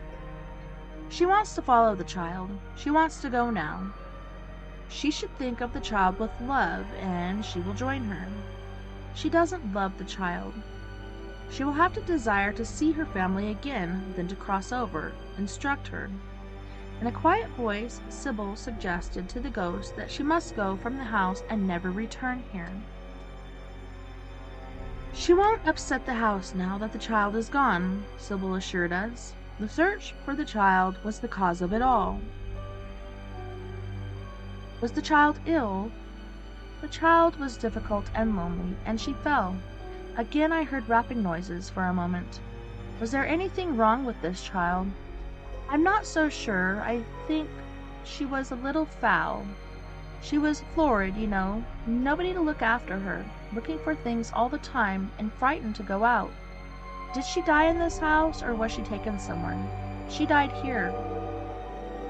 Sometimes the ghost reattaches himself to the last refuge he had on the earthly plane, even though the body may expire elsewhere, and instantly returns to that place, never to leave it again until freed by someone like myself.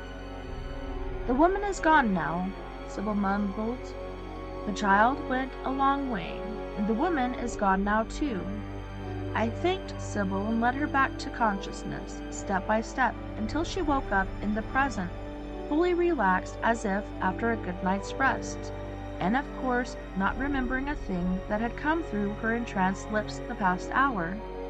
Mr. Buffington got up, since the spell of the foregoing had been broken, and motioned me to follow him to the next room. There is something I just remembered, he said. My daughter, Allegra, took a fall on the staircase on that spot where those chills have been felt. She wore one of her mother's high heels, and the likelihood of the spill was plausible. Still, it was on that very spot. The next morning I called a number of people who knew Lansdowne's history and past residents well enough to be called experts.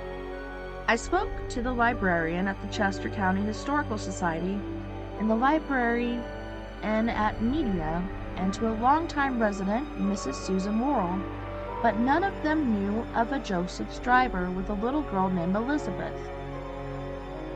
The records back into the 20s or even earlier are pretty scanty in this area, and research was almost hopeless.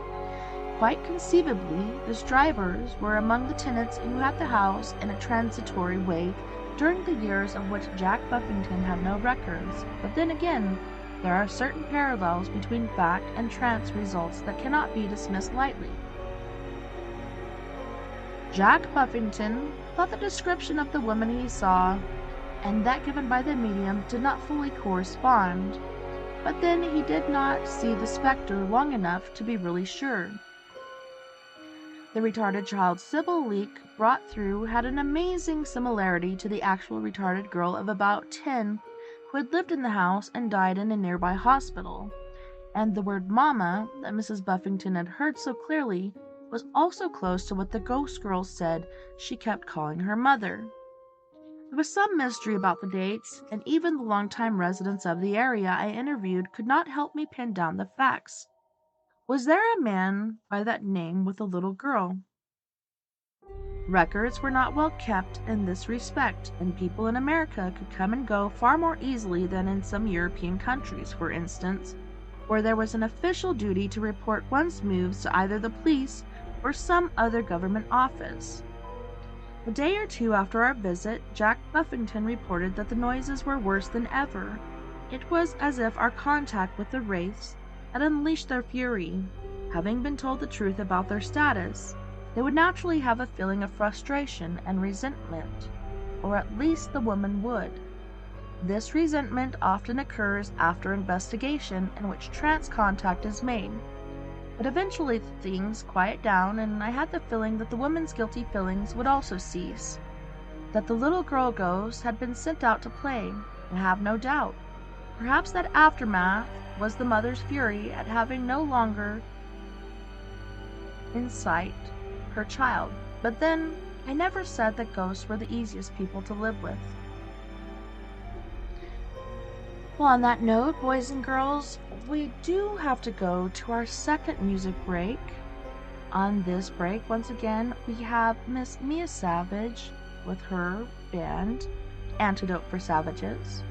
If you'd like, you can check them out on Instagram Mia Savage will be singing Bury Me in Heaven, Not a Phase, Singing to Your Grave, and The Bottom Line. You guys don't go anywhere. I'll be right back after this music break.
right now between fear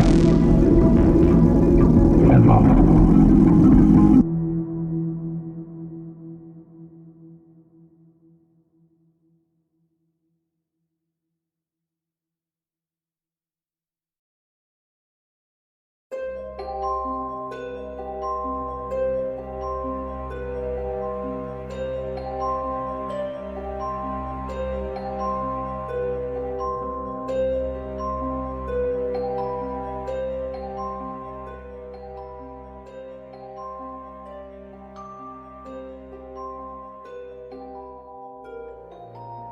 Welcome back, and thank you so much for joining us this evening on We Are Paradox Media's Late Night in the Rockies. I'm so glad you can join us on this wonderful Christmas evening. I hope you guys are staying warm and safe and had a delightful day with your families or friends or whoever you may be hanging out with on this Christmas day. So, for the first hour, we were reading Hans Holzers' Real Hauntings, True Ghost Stories, True American Ghost Stories. For the third hour, we will be reading from Reddit Ghost Stories. This story is called Still Watching Over Us. I am a male who's 40 years old and unintentionally piggybacked on someone's post, and instead of taking away from them, I figured I would make my own. Growing up in a Hispanic household, you hear a lot about the paranormal, and mostly everyone has experienced something. I am no different. My parents bought their own home when I was around 3, and ever since then I always felt or witnessed odd things, but there are too many little incidents to bore you with. But they all have one thing in common, and that is that they all happen close by or in the hallway to that home. This event does not happen there, and instead happens in my home just last year.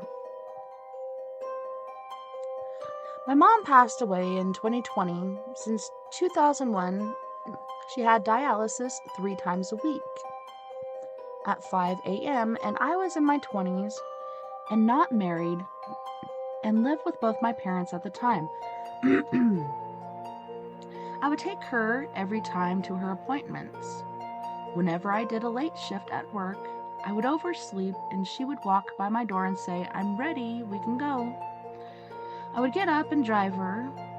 I'm now married with kids of my own and in my own house.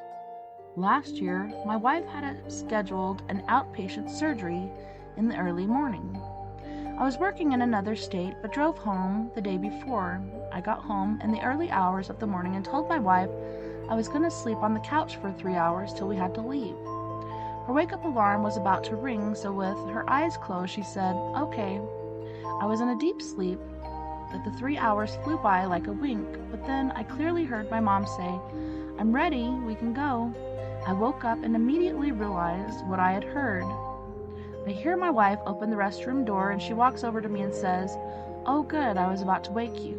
To this day, I know what I heard and know she is still around watching over me. It wasn't so much as a scary incident, but definitely unexplained.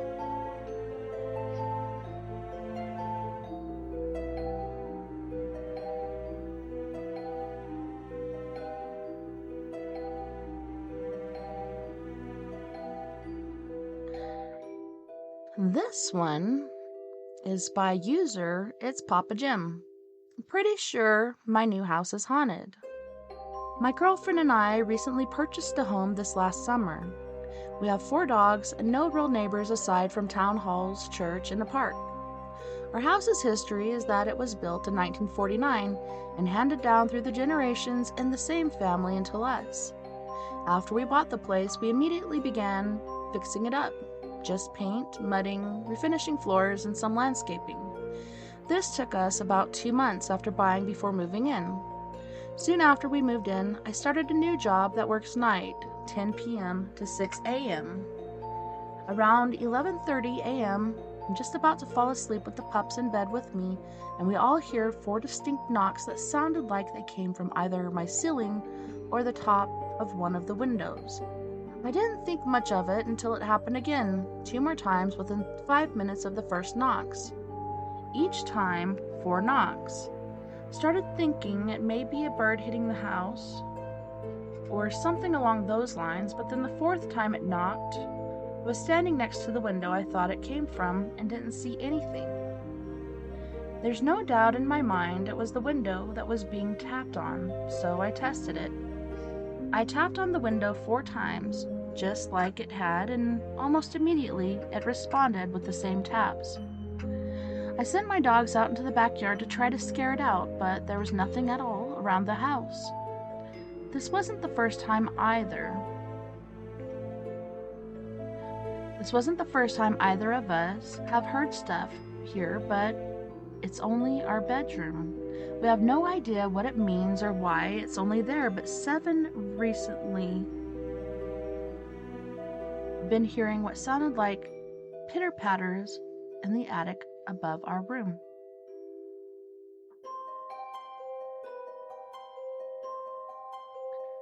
This one is by you, Spunkachognubelin. Merry Christmas 2022 and a gift of true ghost stories for all on Reddit Ghost Stories. Lord Halifax, Charles Lindley Wood, was an English president of the English Church Union who collected letters sent to him by people from British high society who were aware of his interest in true stories of supernatural experiences. Every year on Christmas Eve, he'd take out that year's collection of letters and read them out to his family and guests. After his death, they were published by his son in 1936 and exist online to read for free here.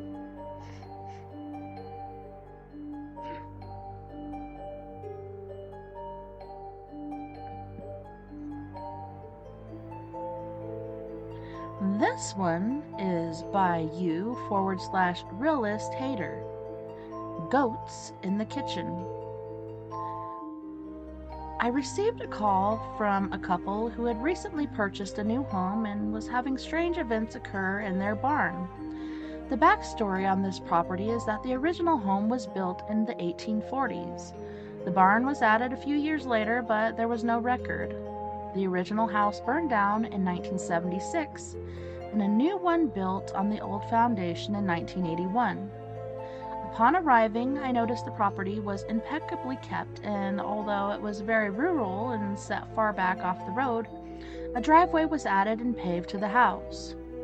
This was unusual for the area and indicated to me a level of sophistication to the owners. In other words, they were most likely not from a rural area. I was greeted at the door and invited in by a young couple that I would guess in their mid-20s.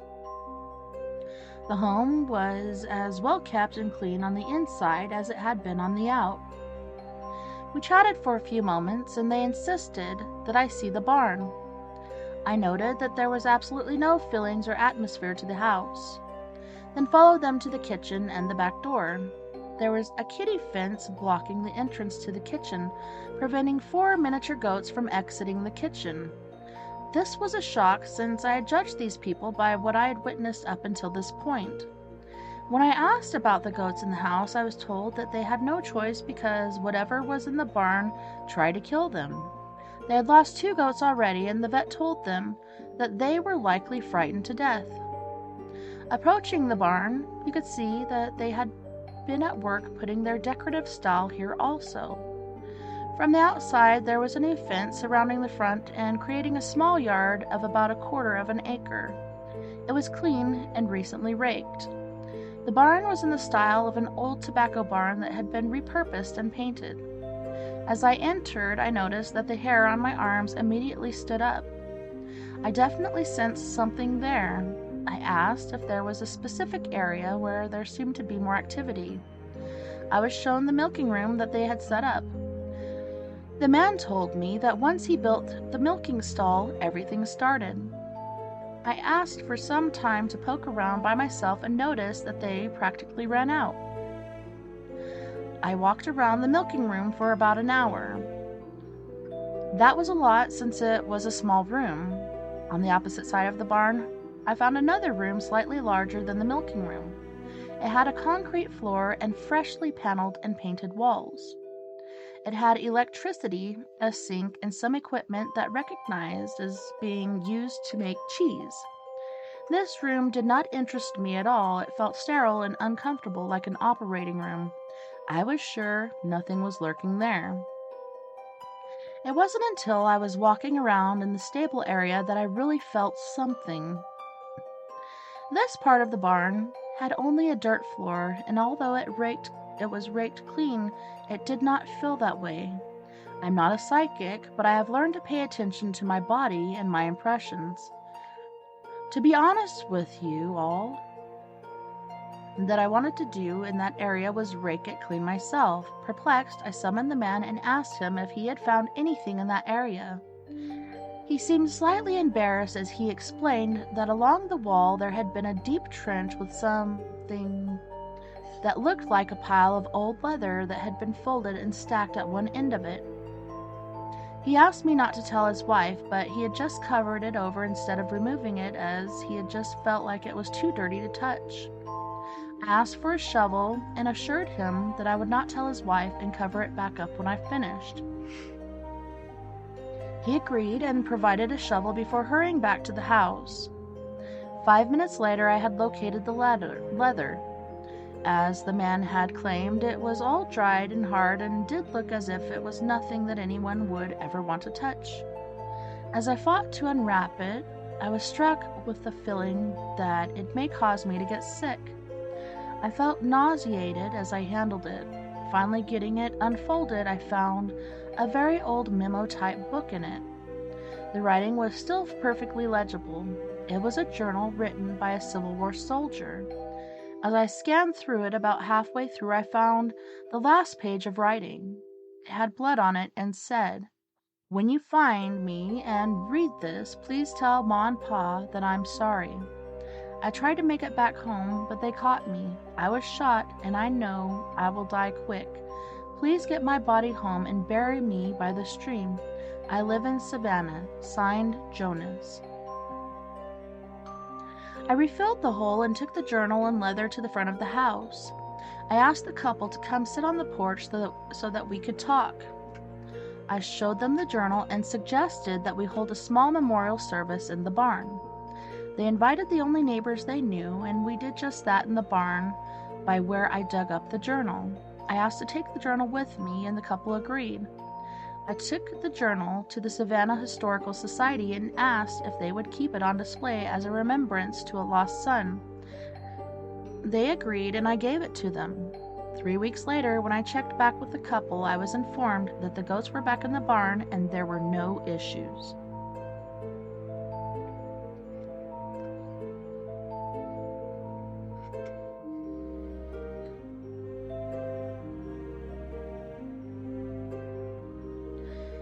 This one is by U/MV333. Possible ghost? Okay, so this might just be the strangest thing to happen to me, ever. I was around 5 years old, and I always used to sleep in my mom's bed with her. One morning, I woke up. My mom was next to me in bed sleeping/snoring when I heard creaking on our staircase. I looked through the crack in the door and could clearly see someone walking up the stairs.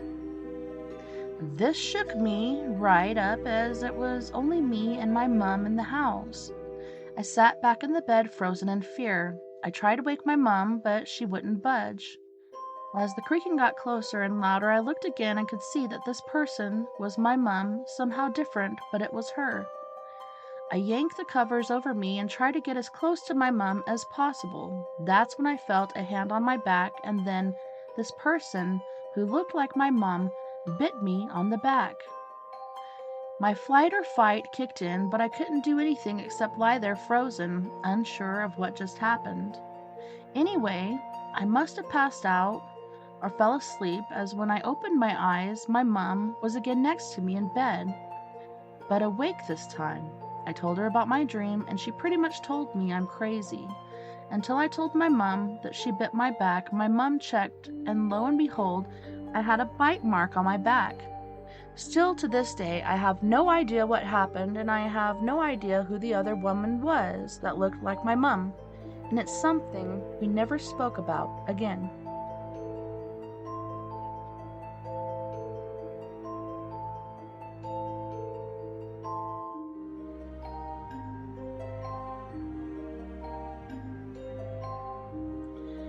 This one is by u/Megpie9. I saw her in broad daylight. Now let's take this back to 2007. I was like 8 when I was living in a small town. I lived super close to all my friends who were my neighbors, and we would ride our bikes up and down our street. It was a summer morning when I decided to ask my mom if I could go next door to get my friends to ride bikes with me. She said yes, of course, so I went outside and grabbed my bike and started walking up the hill to knock on my friend's door. As I was walking up with my bike, I saw a girl around my age at the time standing at the top of the hill that I was walking up to. She was skinny, long blonde hair, and was wearing what seemed to be PJs. She was pretty far away from me, but I didn't mind her since I didn't know who she was. I kept walking, and all of a sudden, I hear a car coming from the other side of the hill. As I hear the car getting closer, I started yelling at her to move. She would not budge. I started running towards her with my bike and kept yelling at her. She still would not move. At that point, the car had gotten so close that I closed my eyes. The car eventually drove past me, and I opened my eyes to see that she was gone. I ran up the rest of the way to see if she may have gotten out of the way in time, but when I got there, she was gone.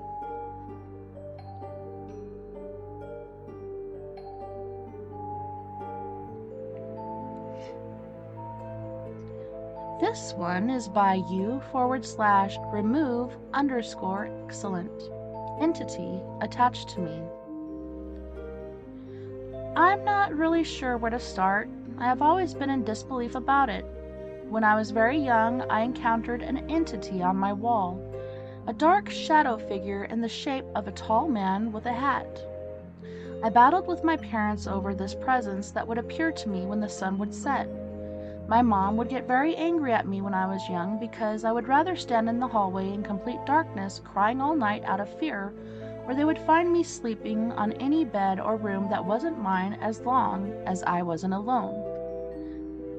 My mom would complain that I was scaring her, but the truth is, I was more scared. I would hear tapping every night by my bed, followed by the outline of a tall man.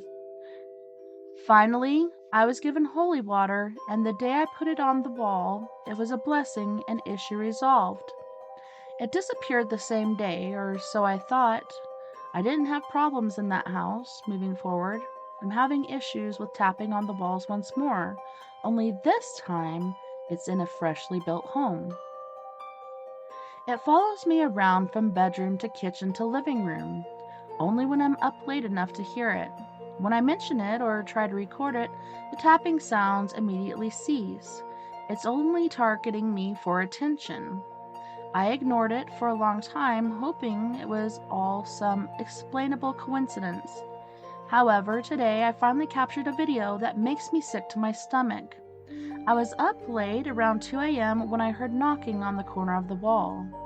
I decided to listen for a bit and then pull out the camera to record. Of course, it immediately stopped. I instigated by knocking on the wall. It knocked back at me, mocking the same exact knock I made. I'm in shock and disbelief. If anyone has dealt with this or can help, please do.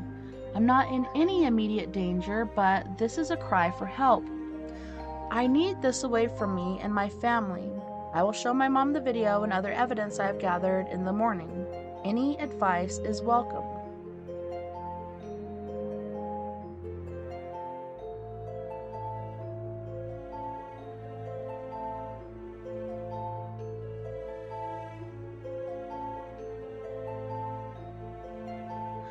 This one is by current_bookkeeper86. Can someone help me figure out what's going on? At about 11 p.m. on December 23rd, at first there was light tapping on the upstairs door. Then the railing started to creak, and I've heard other strange noises coming from the stairs. At 1:42 a.m., December 24th, I turned the light on and checked. The door was open, and I walked to the middle floor where there was no one, not even the cat. The whole time I got the feeling something was watching me. I came back downstairs and tried to block it out with music, but it started knocking and making loud noises. I have the room fairly lit, the Christmas tree is on, and I occasionally see a dark flash fly across the room. It's currently 3:06, and I don't know what to do.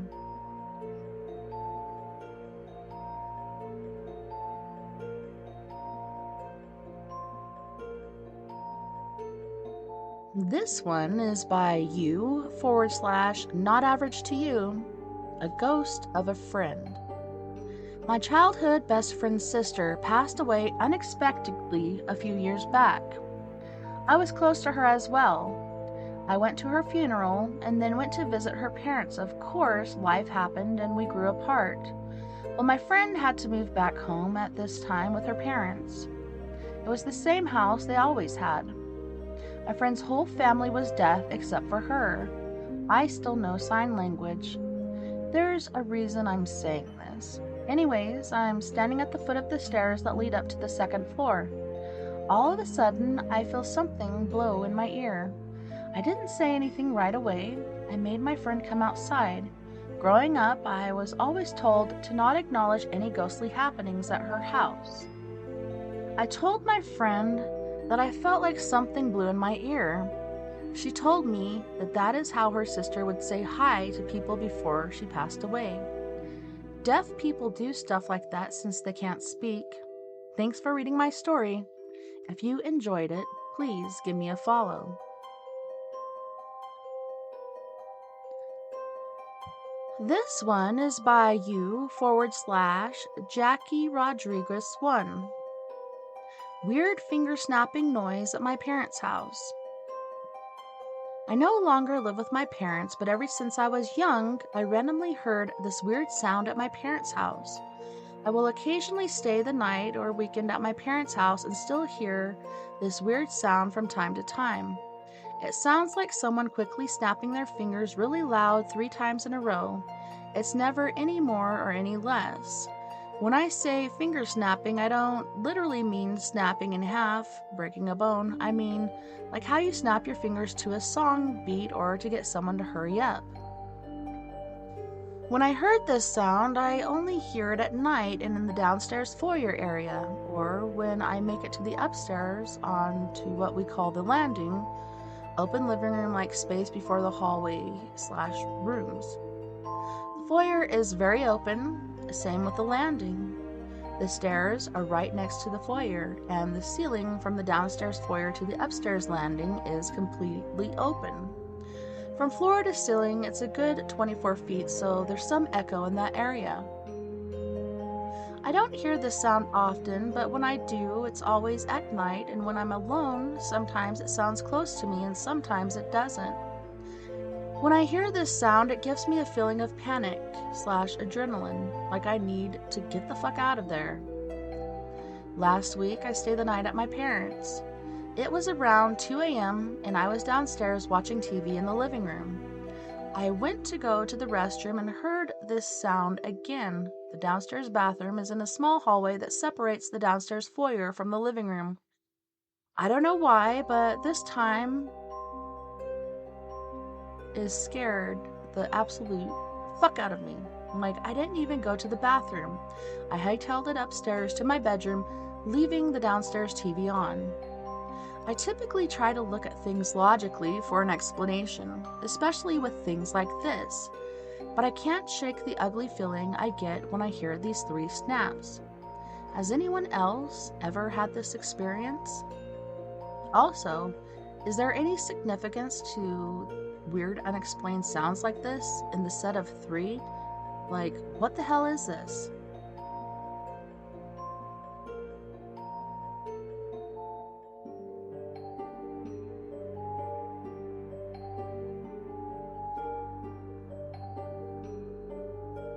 This one is by u/Jaddy ZS.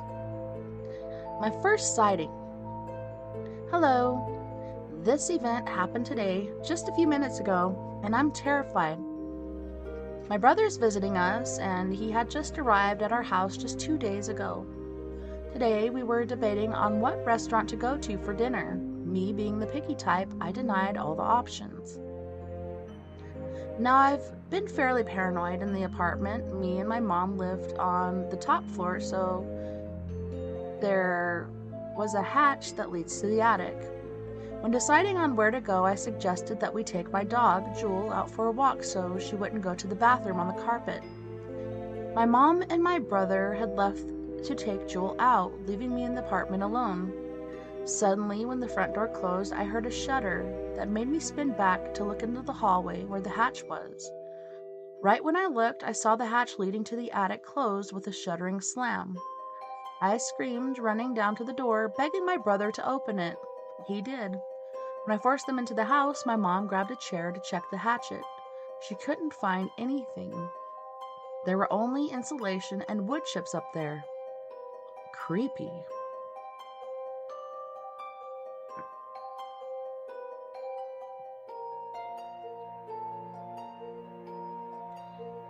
This one is by u/The Odd News, Ghost in the Coal Mine. I was born in 1968. I am the son of a miner father and a miner. I am the father of 2 children. The incident happened to me in the mine where I worked a year or 2 before I retired. Everything started after an accident in the mine. That day, I went to the workplace as usual. In the morning, after having breakfast in the canteen of the workplace, I got into the cage to go 260 meters underground. When I say cage, I mean an elevator. We mine workers preferred to call it a cage instead of an elevator because it was a simple device that worked with a large crane rather than an elevator.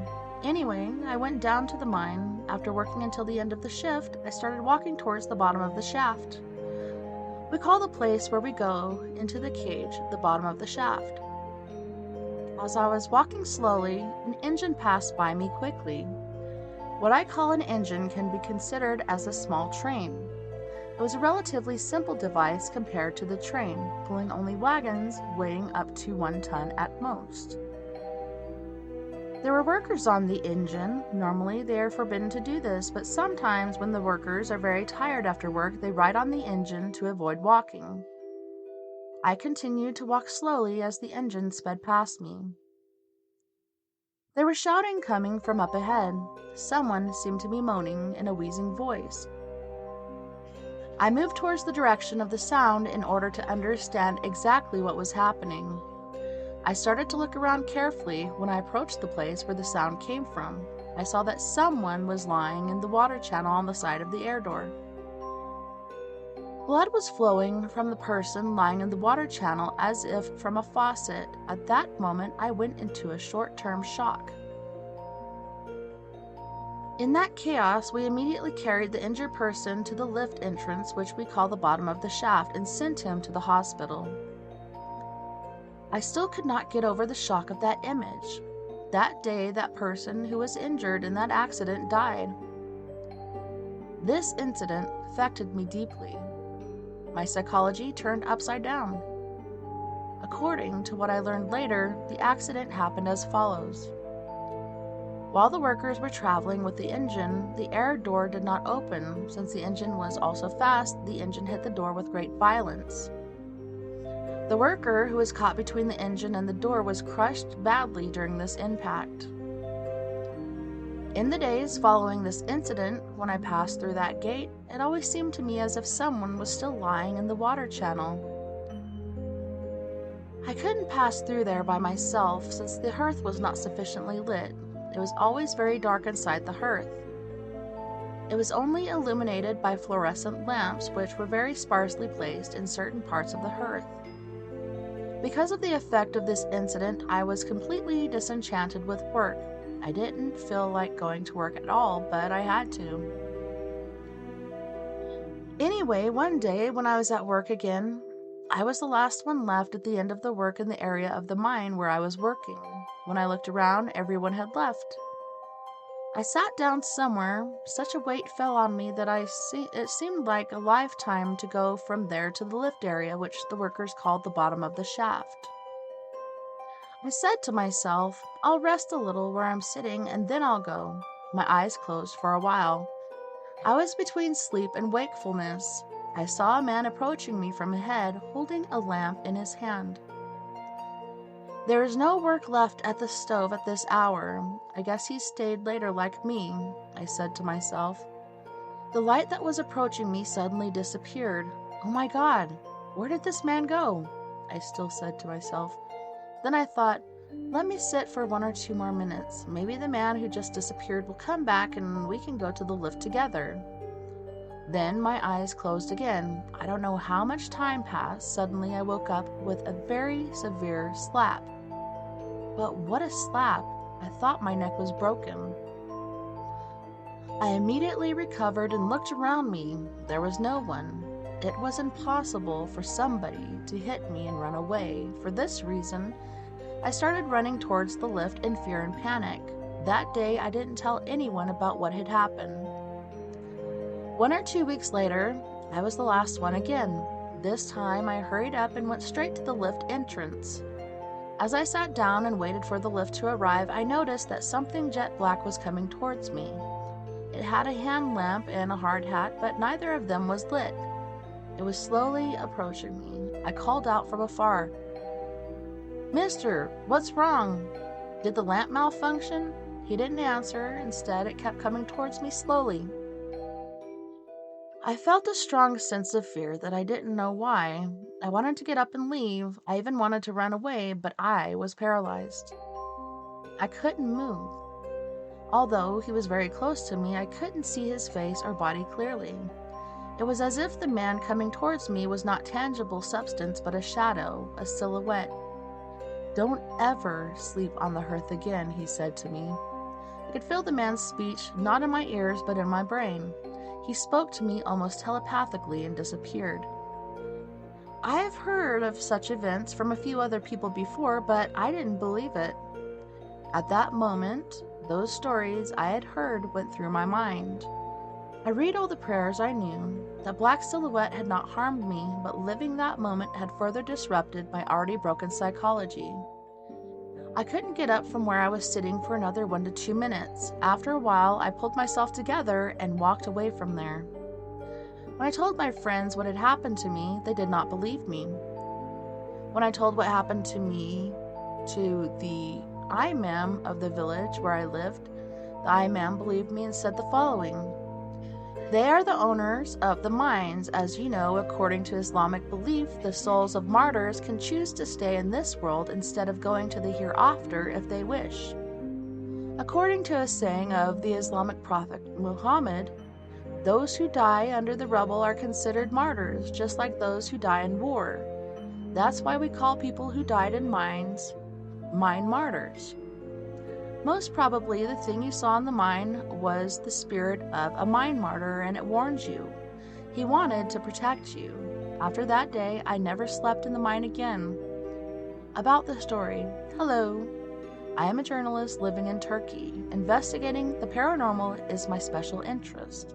The story you have just read is a true story that was shared with me by one of my readers on condition of anonymity.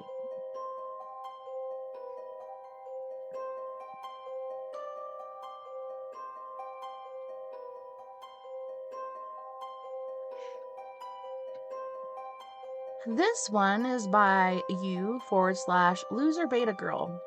My boyfriend doesn't believe that ghosts can fart. So last night we were having Lebanese food and we heard a really loud fart. The smell was extremely overwhelming.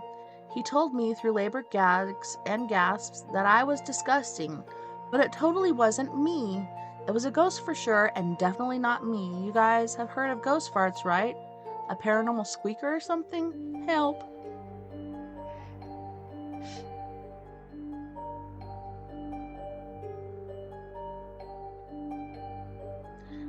This one is by you /Rose_the_Umbrium.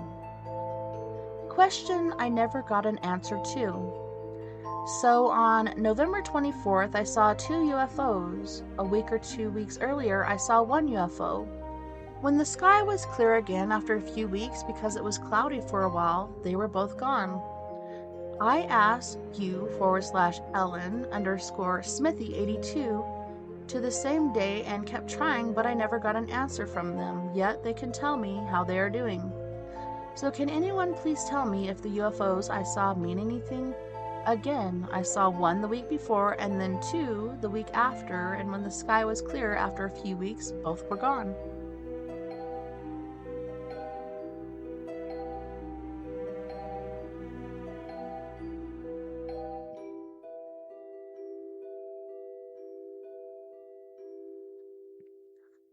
This one is by you/Incident Individual82. What are your real-life paranormal experiences? Okay, so they're asking for people to share their stories with them.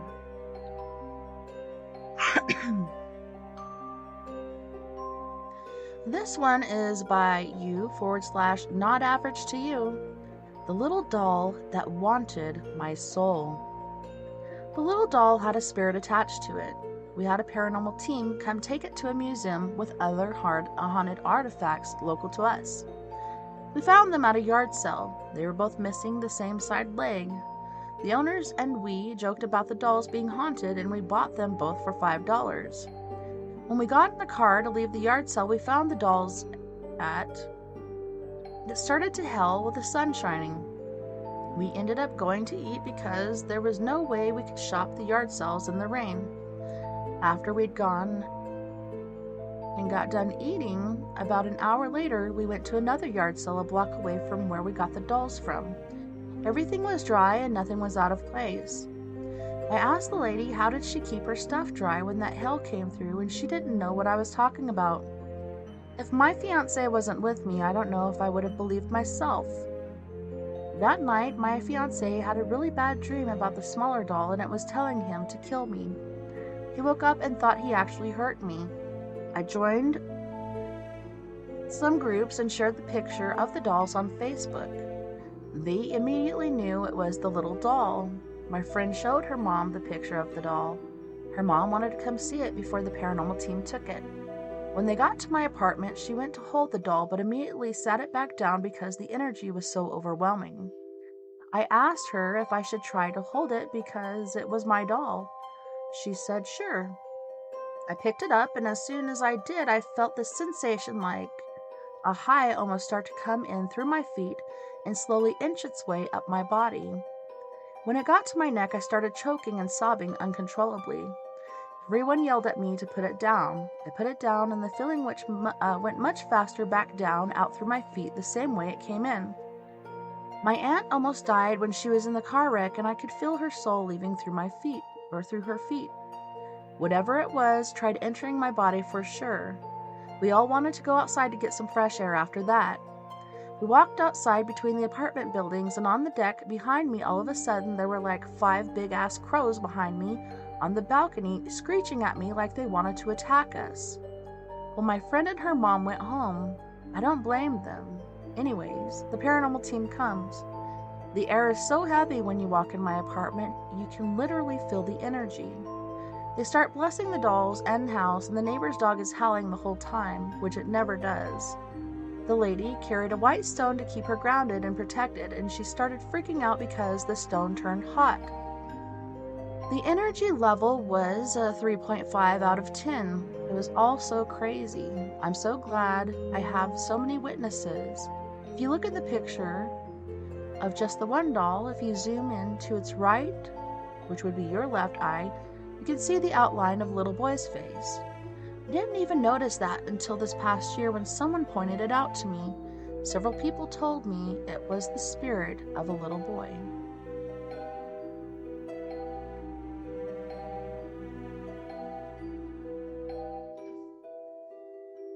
Well, on that note, boys and girls, it is time to say goodbye. I hope you guys had a very Merry Christmas and that you have an awesome rest of your week. Next week, we have the Paradox Paranormal Forum for New Year's Eve.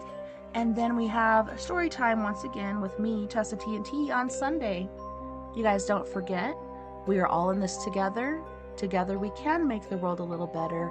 And together, my friends, we are Paradox Media, because without you, there is no us. Until next time, nighty night, love and light. Have a wonderful rest of your week, and I will see you back here, same time, same place.